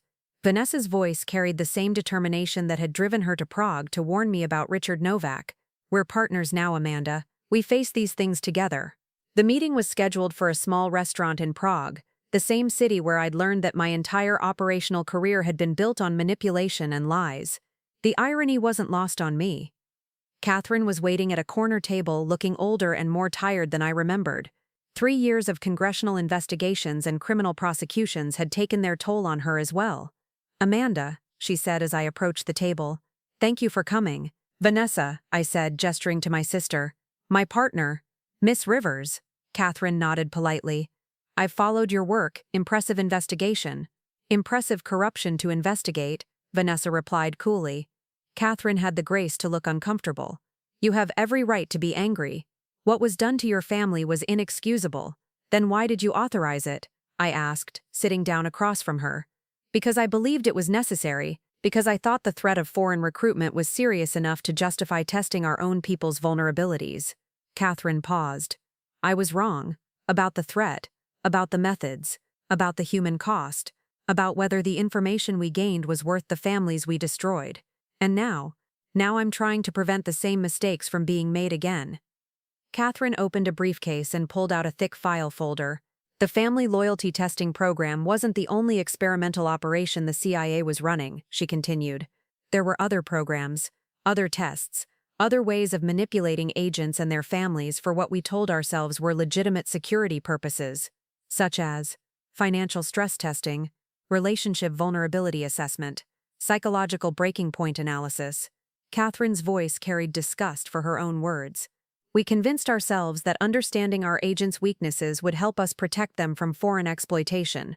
In reality, we were just exploiting those weaknesses ourselves. And these programs are still active. Some of them. The family loyalty program was terminated after your investigation, but others continue under different names and different justifications." Catherine slid the file folder across the table. "This contains documentation for 5 active programs that are currently targeting CIA operatives and their families. Names, operational methods, intended outcomes, everything you'd need to expose them the same way you expose the family loyalty program." I stared at the folder without touching it. "Why are you giving this to me?" "Because you've proven that you can investigate these operations without compromising legitimate national security interests. Because you have the skills and credibility needed to hold the CIA accountable for its abuses. And because you want to clean up your own legacy?" Catherine smiled grimly. "That too. I'd rather be remembered as the director who helped expose CIA corruption than as the director who authorized it." "What's the catch?" Vanessa asked. "What do you want in return?" "Nothing," Catherine replied. "This information is yours to do with as you see fit. Investigate it, expose it, use it to prevent other families from being victimized, whatever you think is right. You're just giving us classified CIA documents with no conditions? I'm giving you evidence of crimes that need to be exposed. What you do with that evidence is your choice." I thought about my parents in Montana, trying to rebuild their lives after 3 years in federal prison for crimes they'd been manipulated into committing. I thought about the other families who had suffered similar fates, and the families who were currently being targeted by programs that Catherine claimed were still active. If we take this, I said, if we investigate these programs, we'll be making enemies of people who have already proven they're willing to destroy families to protect their operations. Yes, Catherine agreed. You will. And you think we should take that risk anyway? I think you're the only people who can take that risk effectively. You have the skills, the experience, and the motivation needed to succeed.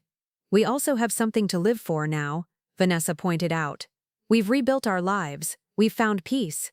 Taking on the CIA again would put all of that at risk. Catherine nodded. It would, and I can't promise that exposing these programs won't result in retaliation against you and your family. Then why should we do it? Because if you don't, these programs will continue. Other families will be destroyed. Other agents will be manipulated into betraying the people they love. Catherine leaned forward. Because you're the only people who have successfully challenged the CIA's abuse of power and lived to tell about it. I looked at Vanessa, seeing my own internal conflict reflected in her expression. We'd built a good life in Austria. We'd found work that mattered, relationships that were genuine, peace that we'd earned through years of struggle and sacrifice. Taking Catherine's file would put all of that at risk, but it would also give us the chance to prevent other families from suffering what ours had endured. What do you think? I asked Vanessa. I think, she said slowly, that we didn't survive everything we've been through just to live quiet lives while other people suffer. Even if it means starting over again. Even if it means starting over again. I reached across the table and picked up the file folder. One condition, I said to Catherine. When we expose these programs, when we publish our investigation, you go on record, you confirm what these documents show, you take responsibility for authorizing operations that destroyed innocent families. That would end my career permanently. Your career should have ended 3 years ago when the family loyalty program was exposed, Vanessa said. This is your chance to do something right with whatever time you have left. Catherine was quiet for a long moment, staring out the restaurant window at Prague's ancient streets. All right, she said finally. When you're ready to publish, I'll provide whatever testimony you need. That evening, Vanessa and I sat in our hotel room, reviewing the documents Catherine had provided.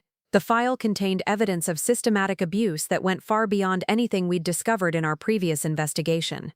The CIA wasn't just testing the loyalty of agents' families. They were deliberately creating psychological trauma to identify agents who could function effectively under extreme stress. They were manipulating romantic relationships to test agents' ability to maintain cover under emotional pressure. They were conducting financial sabotage operations to assess agents' decision-making under economic duress. This is worse than what they did to our family, Vanessa said, setting down a file on psychological stress testing. Much worse, I agreed, and it's still happening. How many people do you think are being affected by these programs right now? Hundreds, maybe thousands. We worked through the night, organizing documents and identifying patterns that connected seemingly separate operations. By morning, we had the framework for an investigation that would dwarf our previous work in scope and significance. It's going to take years, Vanessa said, as dawnlight crept through our hotel window. At least 2 years of full-time investigation. Maybe 3. And we'll be targets the entire time. Probably. And there's no guarantee we'll survive to see the results published. None at all. Vanessa closed the file she'd been reading and looked at me directly.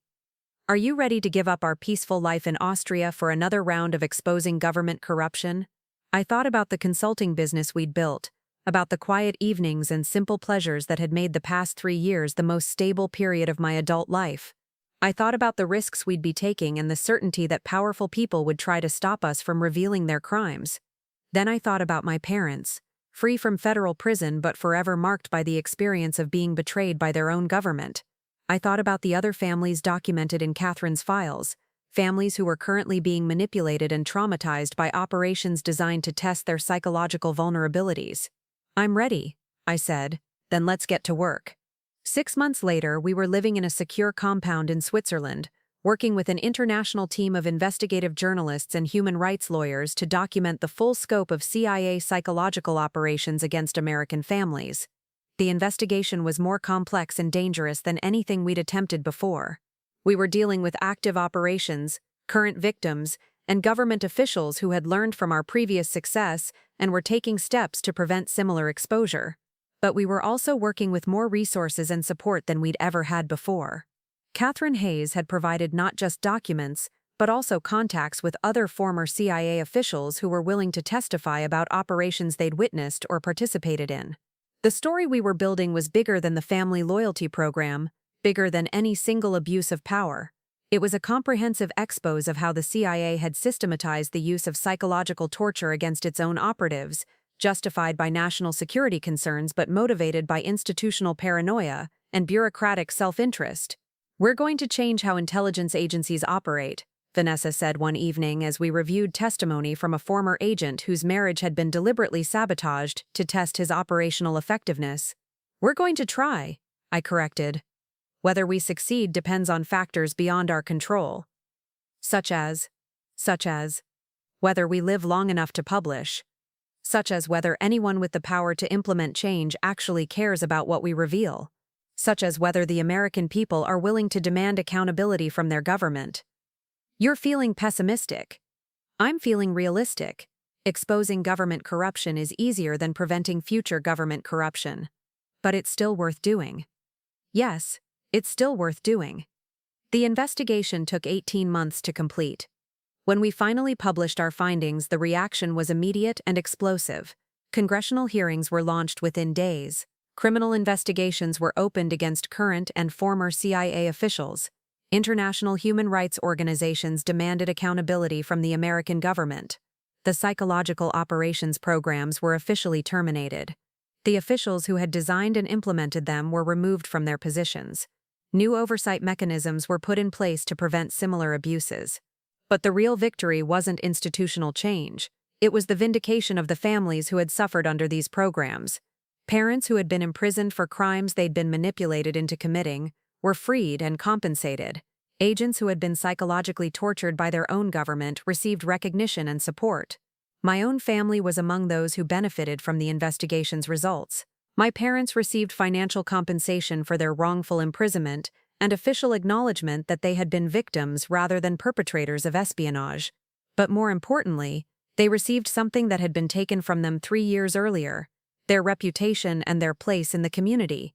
The revelation that they had been manipulated by their own government transformed them from traitors into victims, from criminals into patriots who had suffered for their love of their daughter.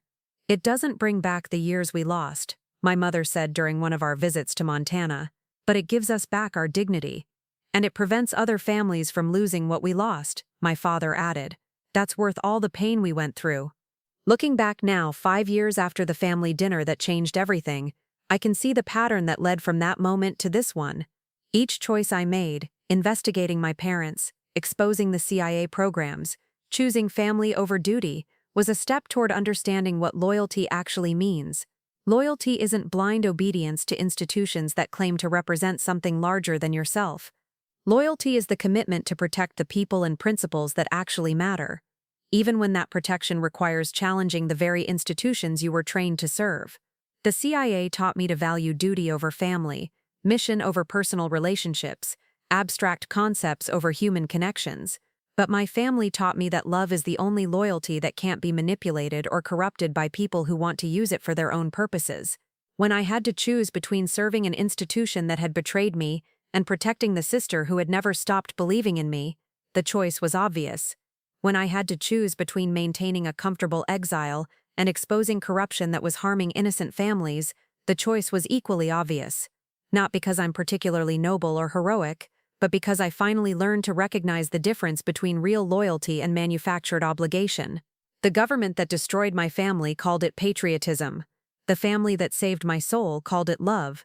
In the end, love proved stronger than duty, truth proved stronger than propaganda, and justice proved stronger than institutional power. Sometimes the hardest choice is realizing that the people who taught you to sacrifice everything for abstract principles were wrong, and that the people who loved you unconditionally were right all along. Sometimes the highest form of service is refusing to serve people who don't deserve your loyalty. Sometimes coming home means leaving everything you thought you wanted and choosing the only thing that was ever really yours. Up next, you've got 2 more standout stories right on your screen. If this one hit the mark, You won't want to pass these up. Just click and check them out.